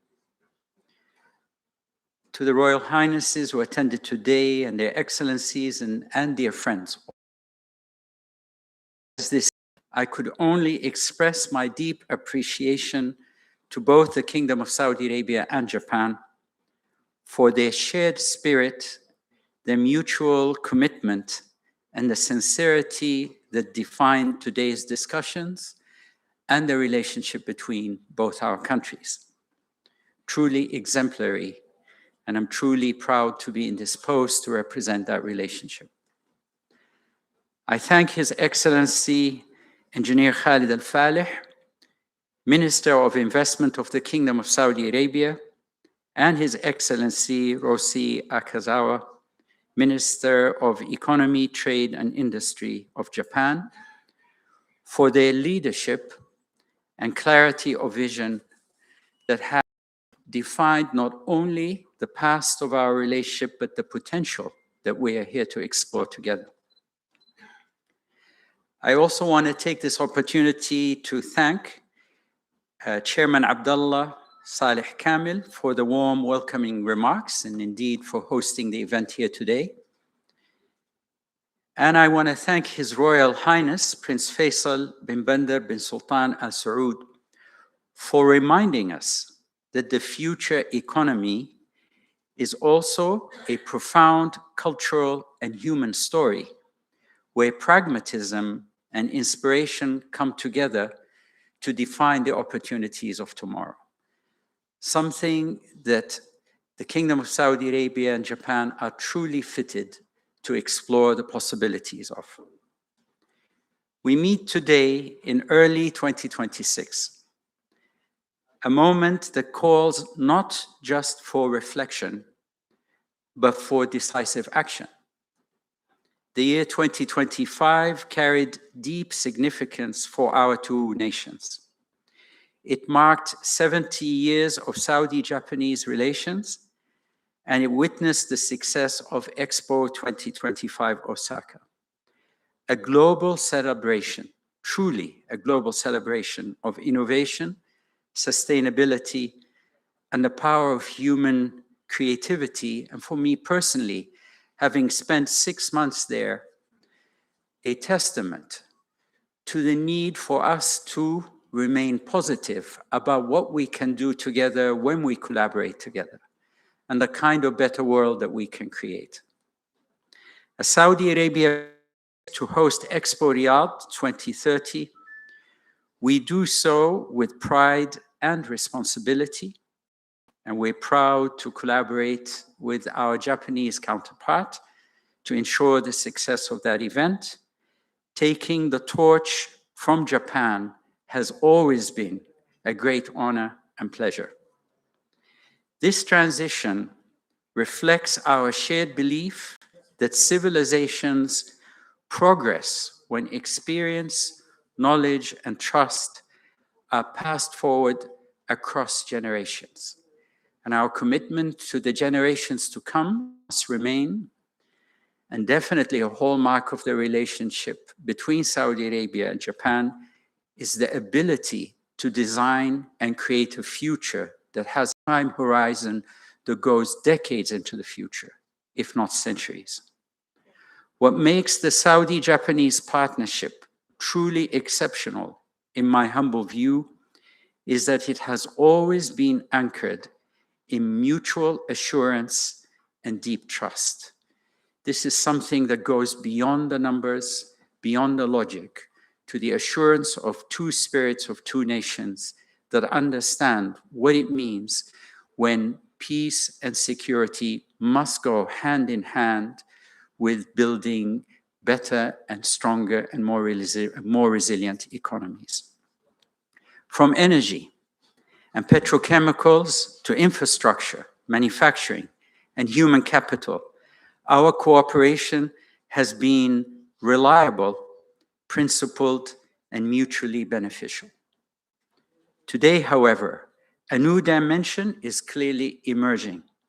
Never before have economy, culture, and technology been so closely aligned, allowing for new areas such as esports, gaming, animation, digital content, advanced manufacturing, emerging technologies. These are no longer peripheral. They are shaping the future of growth, innovation, and opportunity, particularly for our youth.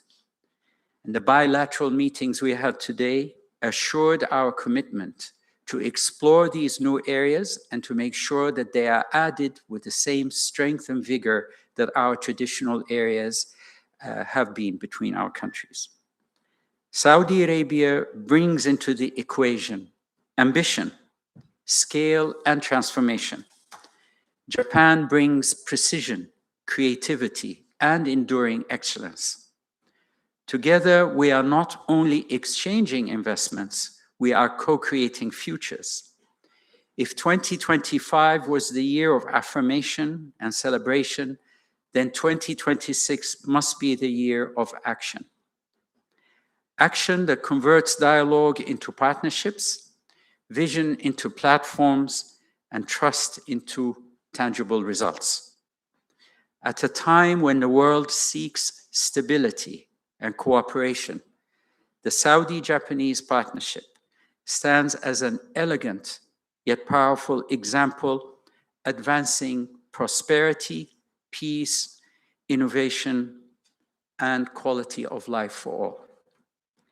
This forum may be concluding now, but the journey we are on together is only at the beginning of what's to come.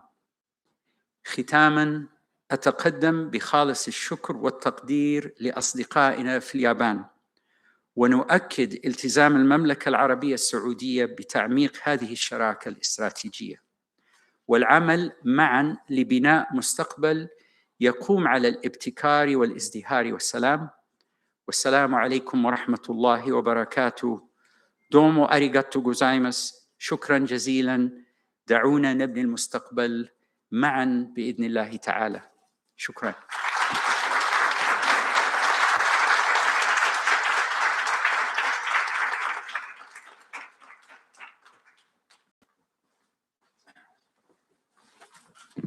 Thank you, Your Excellency.